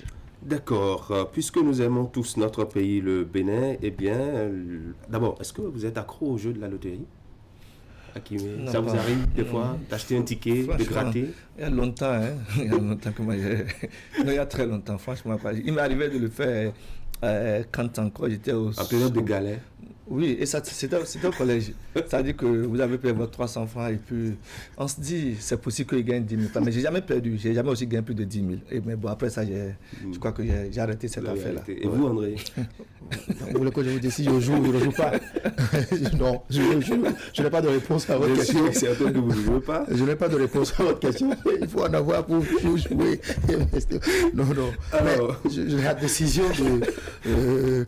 bon, je vais évoquer cette question. Sur le gain de la loterie pour contribuer, disons, à la construction d'infrastructures et autres évoquées? Bon, moi, je m'attarderai moins sur les raisons, mais je vais te dire, lorsque vous sortez de chez vous, vous voyez que ces choses-là c'est ce qui se fait, ce qui est tout à fait normal ailleurs.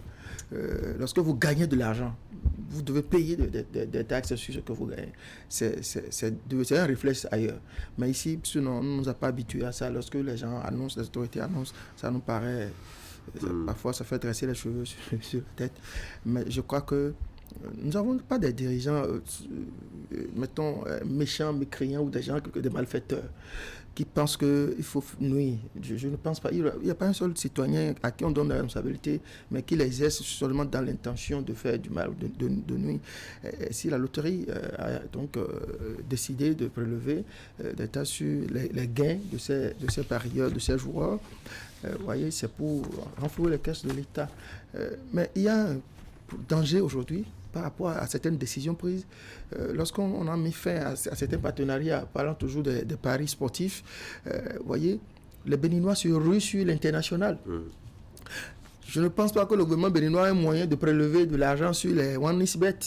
C'est ça, aujourd'hui, les parieurs se sont rués sur OneXBet où l'argent va ailleurs. Ouais. Il faut déjà que les autorités réfléchissent dans ce sens-là, sinon ce n'est pas bien. Il n'y a pas que la LNB, les Béninois jouent beaucoup, mais maintenant jouent beaucoup plus sur l'international. C'est des devises qui quittent le pays, ce faisant. Oui, j'allais embaucher la même trompette qu'André, parce qu'aujourd'hui, ils sont dans un espace concurrentiel en termes de jeu.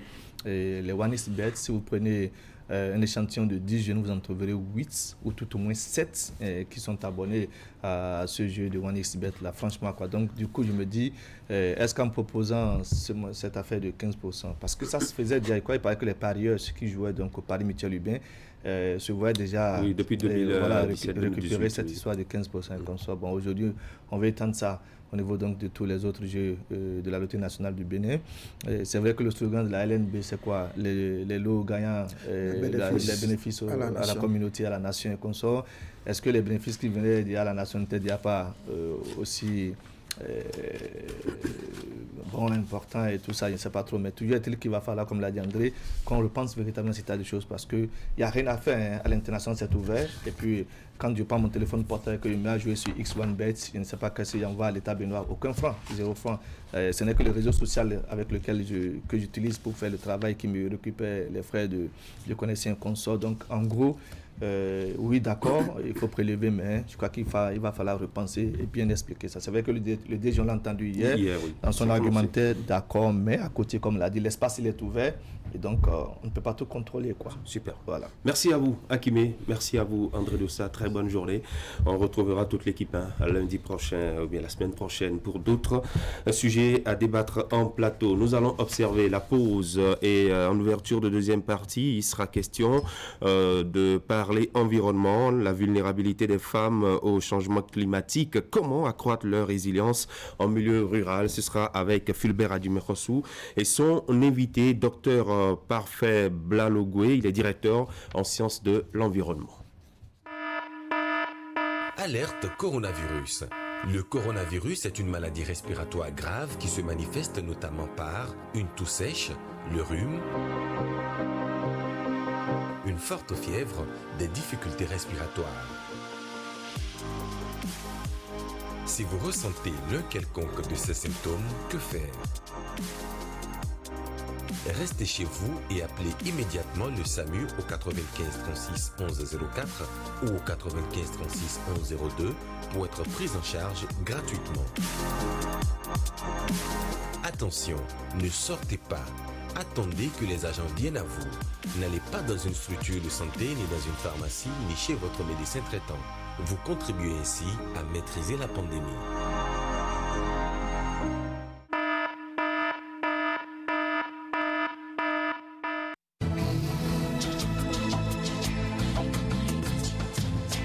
Vous aimez la qualité, vous exigez la finesse pour tous vos travaux en impression, flyers, affiches, dépliants, brochures, calendriers, facturiers, faire-part, carte de mariage, carte de visite et vos travaux en sérigraphie. Une seule adresse, l'imprimerie du groupe de presse Fraternité qui vous propose des prix défiant toute concurrence.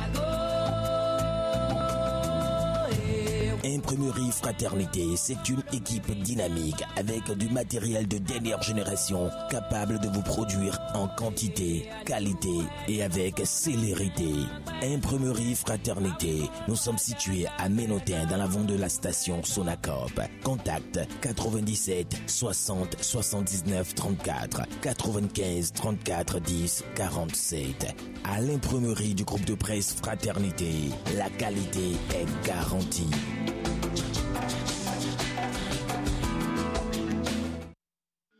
Vous êtes de nationalité béninoise, vous êtes âgé de 18 à 40 ans, vous êtes titulaire d'un diplôme de l'enseignement supérieur, bac professionnel, BTS ou DUT, licence professionnelle ou DTS, master ou ingénieur, vous êtes en quête d'un emploi ou d'une bonne expérience en entreprise en vue de votre insertion professionnelle, vous êtes immédiatement disponible, vous pouvez faire partir des 2000 bénéficiaires pris en charge chaque année par le gouvernement à travers le programme spécial d'insertion dans l'emploi.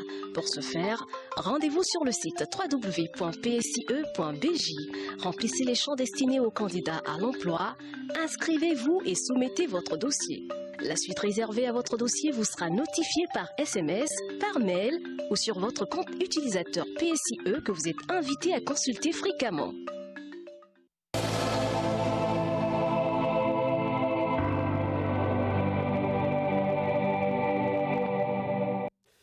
Voilà, d'environnement ce matin, eh bien, nous allons voir le quotidien de nos femmes rurales avec vous, Fulbert Adjimerossou. Bonjour, bienvenue. Bonjour, Christian. En plateau, vous avez en invité Dr Parfait Blalogwe, directeur du Centre de recherche et d'expertise pour le développement local. Une question ce matin, comment accroître la résilience des femmes en milieu rural face donc au changement climatique, n'est-ce pas? Tout à fait, les femmes font partie des couches les plus vulnérables au changement climatique. Et quand on dit changement climatique, il y a inondation, il y a sécheresse. Et donc, comment est-ce qu'il faut accroître la résilience? C'est pour ça que Dr Parfait Blalogwe est avec nous. Bonjour, docteur. Bonjour. Le CREDEL travaille pour la résilience des femmes, notamment dans certaines communes à risque du Bénin, lesquelles? Oui, effectivement, grâce à nos partenaires, nous travaillons sur le développement d'une résilience inclusive au climat et aux catastrophes. Le projet est implémenté actuellement dans 8 communes du Bénin, à savoir Ouida, Atiémé, Adjawere, Wenri, Glazoué, Savè et Djougouaké. Quelle est la situation des femmes face au changement climatique dans ces communes-là? Et ce que nous avons pu constater après l'état des lieux, c'est les femmes sont impactées différemment par rapport aux hommes en ce qui concerne les changements climatiques. Et on a constaté que lorsque les risques climatiques arrivent, ça frappe beaucoup plus la femme que les hommes. Je prends un exemple très simple. Lorsqu'il y a une inondation qui survient là maintenant, on constate d'abord dans l'accès aux ressources que les femmes n'ont pas accès aux ressources de la même manière que les hommes. La ressource fondamentale ici, c'est la terre. Lorsque nous prenons la terre, par exemple, il existe beaucoup de barrières qui limitent l'accès de la femme à la terre. Généralement, les femmes ont accès à la terre la plus pauvre du milieu. Donc, du coup, ce qui est riche appartient aux hommes et c'est ce qui est pauvre, la terre pauvre, non productive, qui arrive à la femme. Donc, du coup, quand il y a inondation, vous imaginez déjà, non seulement la partie cultivée par la femme est pauvre en ressources naturelles, mais elle est également impactée parce que l'eau va rester là. Et là, du coup, la femme n'arrive plus à trouver les biens nécessaires pour pouvoir produire et s'épanouir davantage. Voilà déjà un facteur de vulnérabilité de la femme. En ce qui concerne les catastrophes? En ce qui concerne les catastrophes, lorsqu'il y a une inondation dans le milieu, par exemple, et qu'on n'arrive plus à produire du tout, qu'est-ce que l'homme fait? L'homme peut migrer facilement.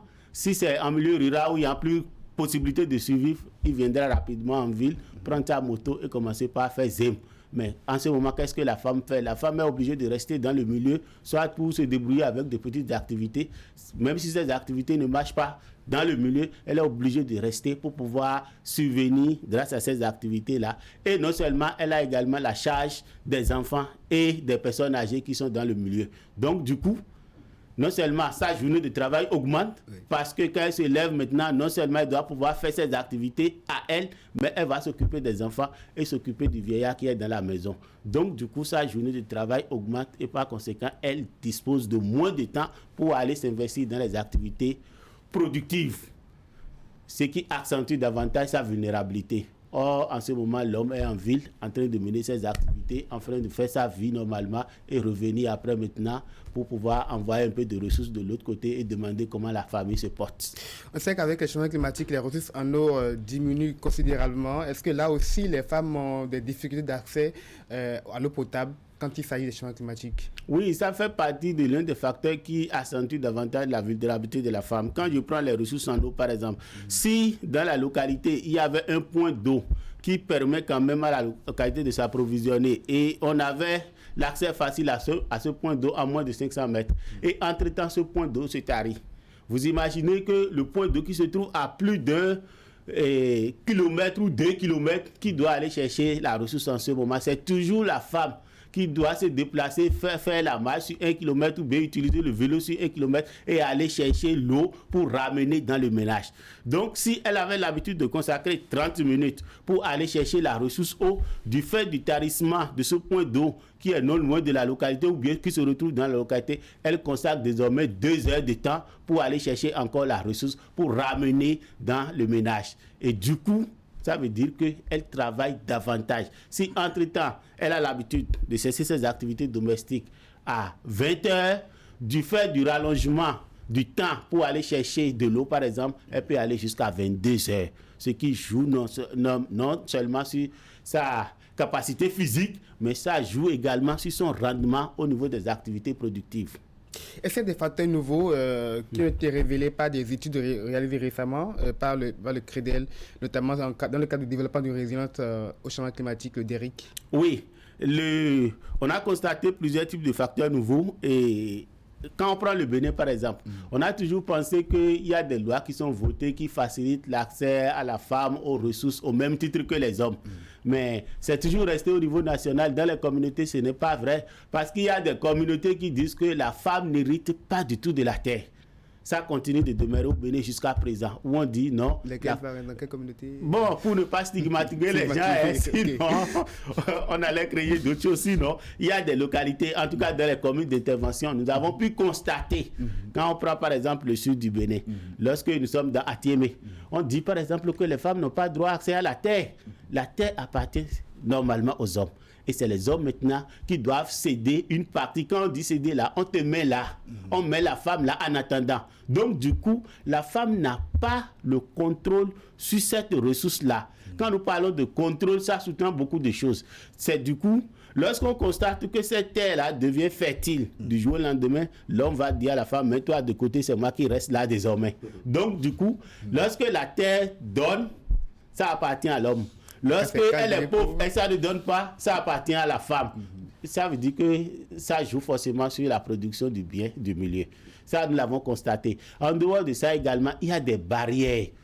Et quand vous allez, par exemple, dans Weki et à Djawere, vous savez qu'il y a beaucoup d'interdits dans ces milieux-là, où pour rien du tout, le culte euro peut sortir et personne ne va sortir, ou bien les femmes ne doivent pas sortir pendant des semaines. Ça constitue un facteur limitant pour la femme. Lorsqu'on dit pendant 3 jours, tu vas rester à l'intérieur du fait de la sortie de ce culte-là, par exemple, imagine qu'est-ce que la femme doit pouvoir faire en ce moment-là pour pouvoir subvenir ses besoins-là. Et quand elle est à l'intérieur, elle fait quoi?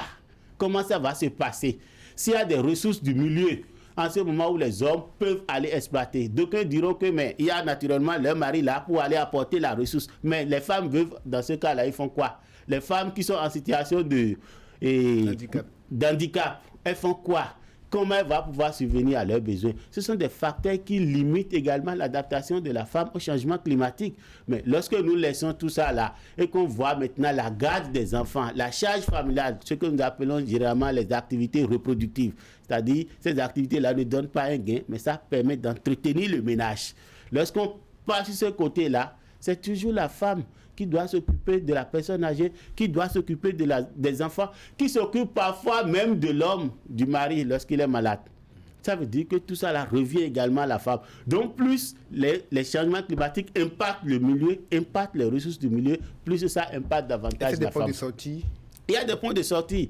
Lorsque nous prenons nos documents de politique d'adaptation aujourd'hui, maintenant, qu'est-ce qu'on constate? On constate en général que les mesures d'adaptation sont générales. Ce n'est pas spécifié. Je prends un exemple, par exemple, on a connu des projets par le passé où on dit on veut renforcer l'agriculture par rapport au changement climatique. Lorsqu'on met en œuvre ces projets-là, qu'est-ce qu'on fait? On va dire qu'on va donner des variétés à cycle court. Mais quand on veut parler de variétés à cycle court, là, c'est quoi? On va parler du maïs, on va parler de l'iam. Mais combien de femmes sont dans ces secteurs-là? Pour la femme, c'est beaucoup plus la tomate, c'est beaucoup plus les légumineuses. Or, quand ces projets-là arrivent là, on n'a pas souvent des regards sur les activités liées à la femme, mais on a beaucoup plus les regards sur les activités liées à l'homme. Donc, ça pose un problème. Donc, il va falloir faire l'analyse différenciée de l'impact et ensuite apporter des réponses. Déjà dans les documents de politique, qu'on sente qu'il y a des actions spécifiques qui sont orientées vers la femme et ça va permettre de renforcer sa résilience. Au-delà de ça, est-ce qu'il n'y a pas possibilité aussi de trouver des microcrédits aux femmes pour les aider à accroître leur résilience? Tout à fait vrai, dans la mesure où l'accès aux ressources constitue également un grand facteur de vulnérabilité, puisque lorsque nous prenons par exemple la sécheresse, notamment au sud, dans les régions du sud ici, et qu'il y a les poches de sécheresse qui se manifestent. Au nord, où la sécheresse est quand même vue de tout le monde, on constate que parfois, il faut des motopompes pour arroser les cultures maraîchères et pouvoir produire en tout temps. Mais lorsque vous prenez l'accès au microcrédit, généralement en milieu rural, la femme ne peut pas aller contracter un prêt sans l'aval de l'homme. Et parfois, lorsqu'elle va contracter le prêt, c'est encore l'homme qui est bénéficiaire de ce prêt-là. Du coup, ça réduit la possibilité de production de la femme. Or, si elle avait cette facilité d'accès au crédit, peut-être elle aurait pu contracter un crédit, acheter également la motopompe pour pouvoir arroser régulièrement son champ, son petit champ de légumineuses là, et pouvoir produire et vendre réellement pour trouver des ressources pour s'épanouir. Donc, la facilité à l'accès au crédit constitue également un facteur pour renforcer la résilience de la femme par rapport au changement climatique. Le Bénin dispose depuis 2 ans d'une loi sur les changements climatiques, la loi 2018-18 du 6 août 2018. Cette loi, est-ce qu'elle a un regard pour les femmes? Bon, nous allons dire que le pays a avancé. Et on peut dire que le Bénin constitue quand même le premier pays dans la sous-région ici qui a pris quand même une loi sur les changements climatiques. C'est une avancée, mais il reste encore à faire. Parce qu'au moins cette loi a permis de fixer les normes en matière de gestion des changements climatiques. Mais lorsqu'on parcourt la loi, je suis désolé de le dire parce que j'ai pris part au processus, mais lorsqu'on parcourt la loi, on constate qu'il n'y a pas une spécificité qui est faite à la femme. Vous n'avez pas pu plaider pour que les femmes puissent être intégrées? Bon, peut-être c'est par rapport à notre niveau de compréhension en son temps qu'on n'a pas pu insérer ces aspects-là dans la loi. Donc, il serait quand même bien que dans la révision, dans les années à venir, on puisse quand même mettre un accent sur la vulnérabilité et l'adaptation de la femme dans cette loi-là. Une dernière préoccupation, on sait qu'avec le changement climatique, il y aura beaucoup plus de zoonoses. C'est le cas actuellement de la pandémie du coronavirus. Est-ce que vous avez un regard de la vulnérabilité des femmes actuellement dans le cadre du coronavirus? Bon, pas forcément dans le cadre du coronavirus, mais notre projet travaille sur la résilience de la femme par rapport aux catastrophes. Donc, parlant des catastrophes, évidemment, les épidémies, donc le coronavirus constitue évidemment une pandémie du siècle et par conséquent fait partie des catastrophes. Lorsque, sur le terrain, nous avons essayé de voir comment cette maladie frappe les femmes, généralement, en milieu rural, la femme fait quoi? Soit c'est le petit commerce, et ce petit commerce-là se limite généralement à la vente de nourriture. Et ensuite, maintenant, les petits travaux champêtres. Mais lorsque vous allez sur le côté de la vente de nourriture, vous êtes d'accord avec moi que par ce temps de pandémie, tout le monde se réunit à dire « Ah non, je ne veux plus acheter à manger dans la rue. Donc, je dois manger à la maison. » Donc, du coup, ce que la femme fait en milieu rural pour pouvoir vendre le matin avant d'aller au champ, elle prépare désormais, plus personne n'achète. Ce qui accentue davantage sa vulnérabilité.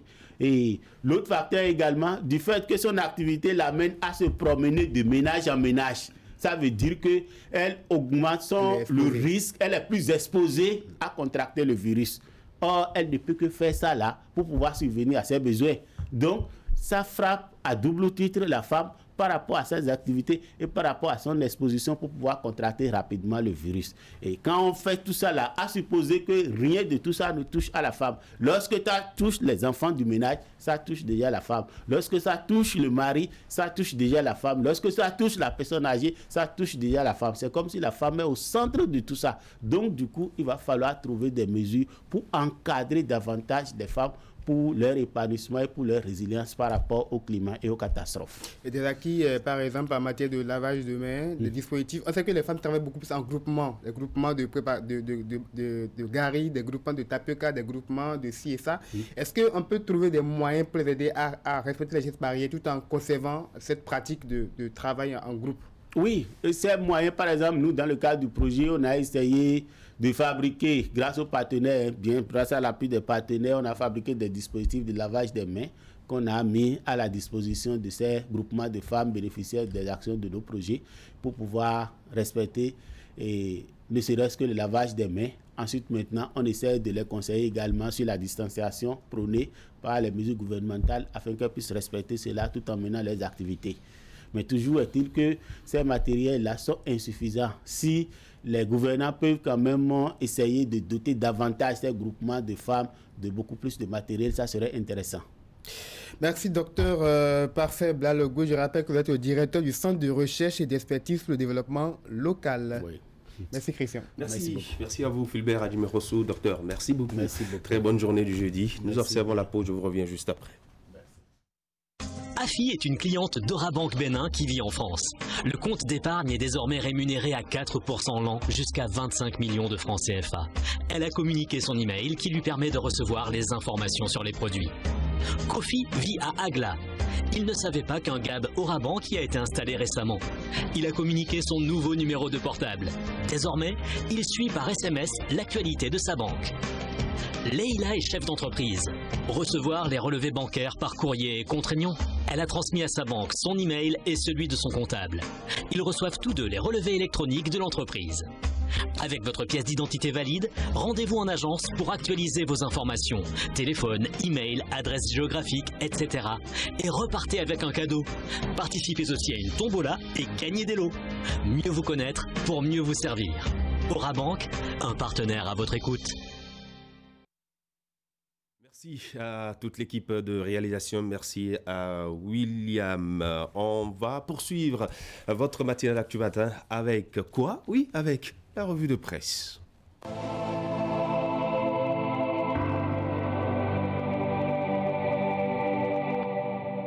Bonjour à toutes et à tous. L'effectif de la douane béninoise vient d'être amputé de 2 de ses agents radiés. Il s'agit, selon les journaux, des commandants Ali Yerima et Maxime Kanho. Le sujet fait le gros titre du journal Le Télégramme qui affiche les photos des intéressés.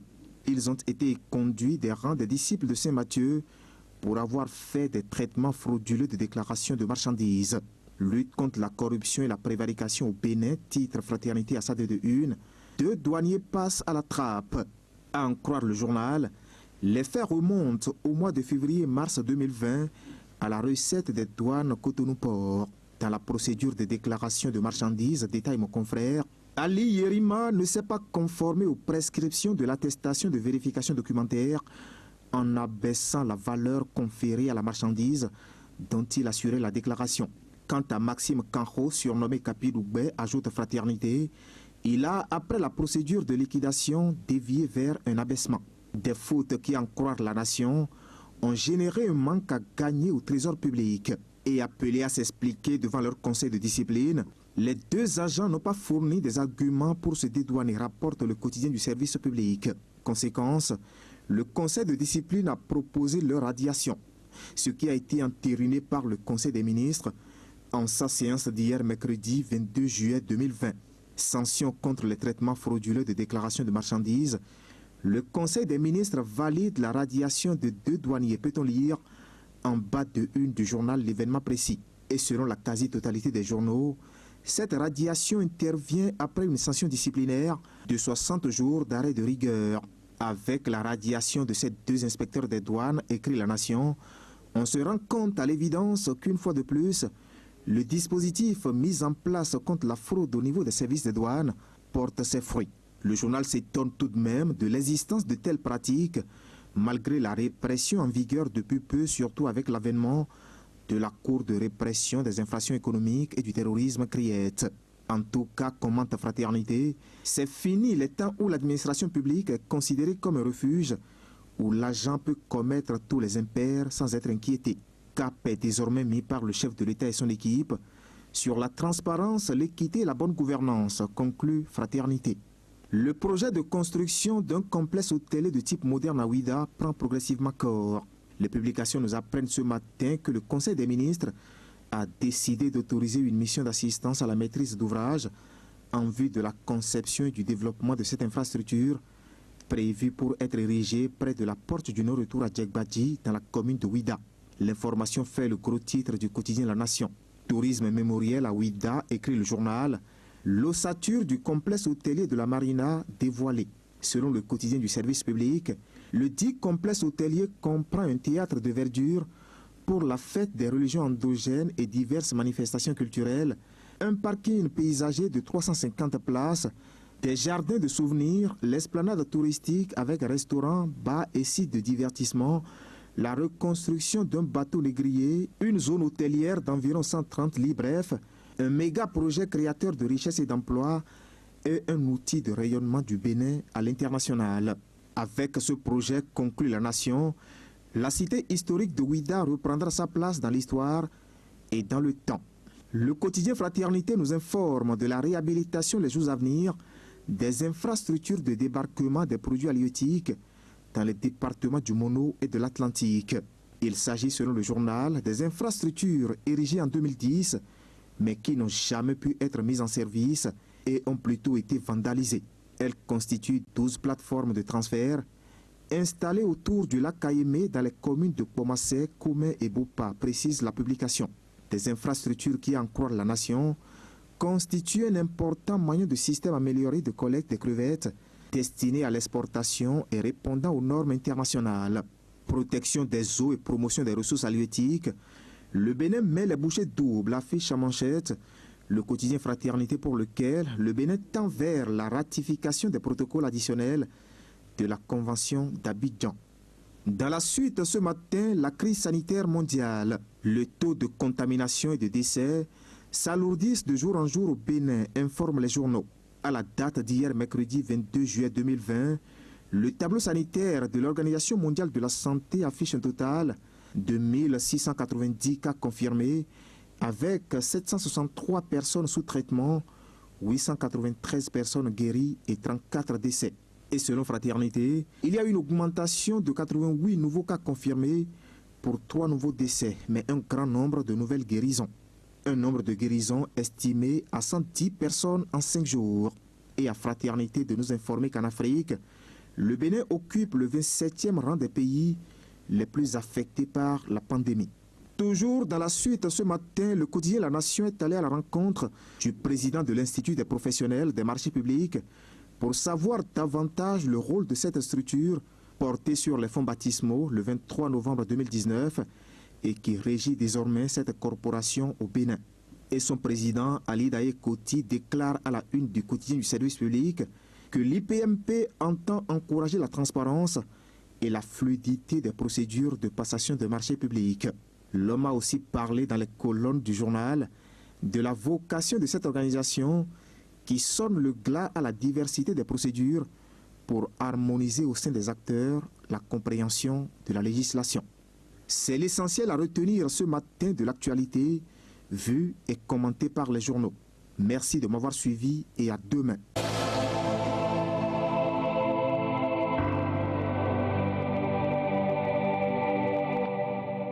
Et voilà, deux petites informations à retenir ce matin. Le pèlerinage marial de Dassazoumen prévu pour les 21, 22 et 23 août prochains est annulé en raison de la pandémie du coronavirus qui sévit. Ainsi en a décidé la conférence épiscopale du Bénin. Et puis à l'Assemblée nationale, c'est aujourd'hui que les députés vont procéder à la désignation de leurs représentants au sein du Conseil d'orientation et de supervision de la LEPI, la liste électorale permanente informatisée, et ce dans le cadre des préparatifs pour la présidentielle de 2021. C'est terminé pour aujourd'hui sur Actu Matin. Merci à chacun et à tous de votre attention. On va se retrouver demain, vendredi, avec la chronique Fait de société. Il m'a soufflé que demain, on parlera des Sugar Daddy. Prenez donc le rendez-vous du débat sur Actu Matin.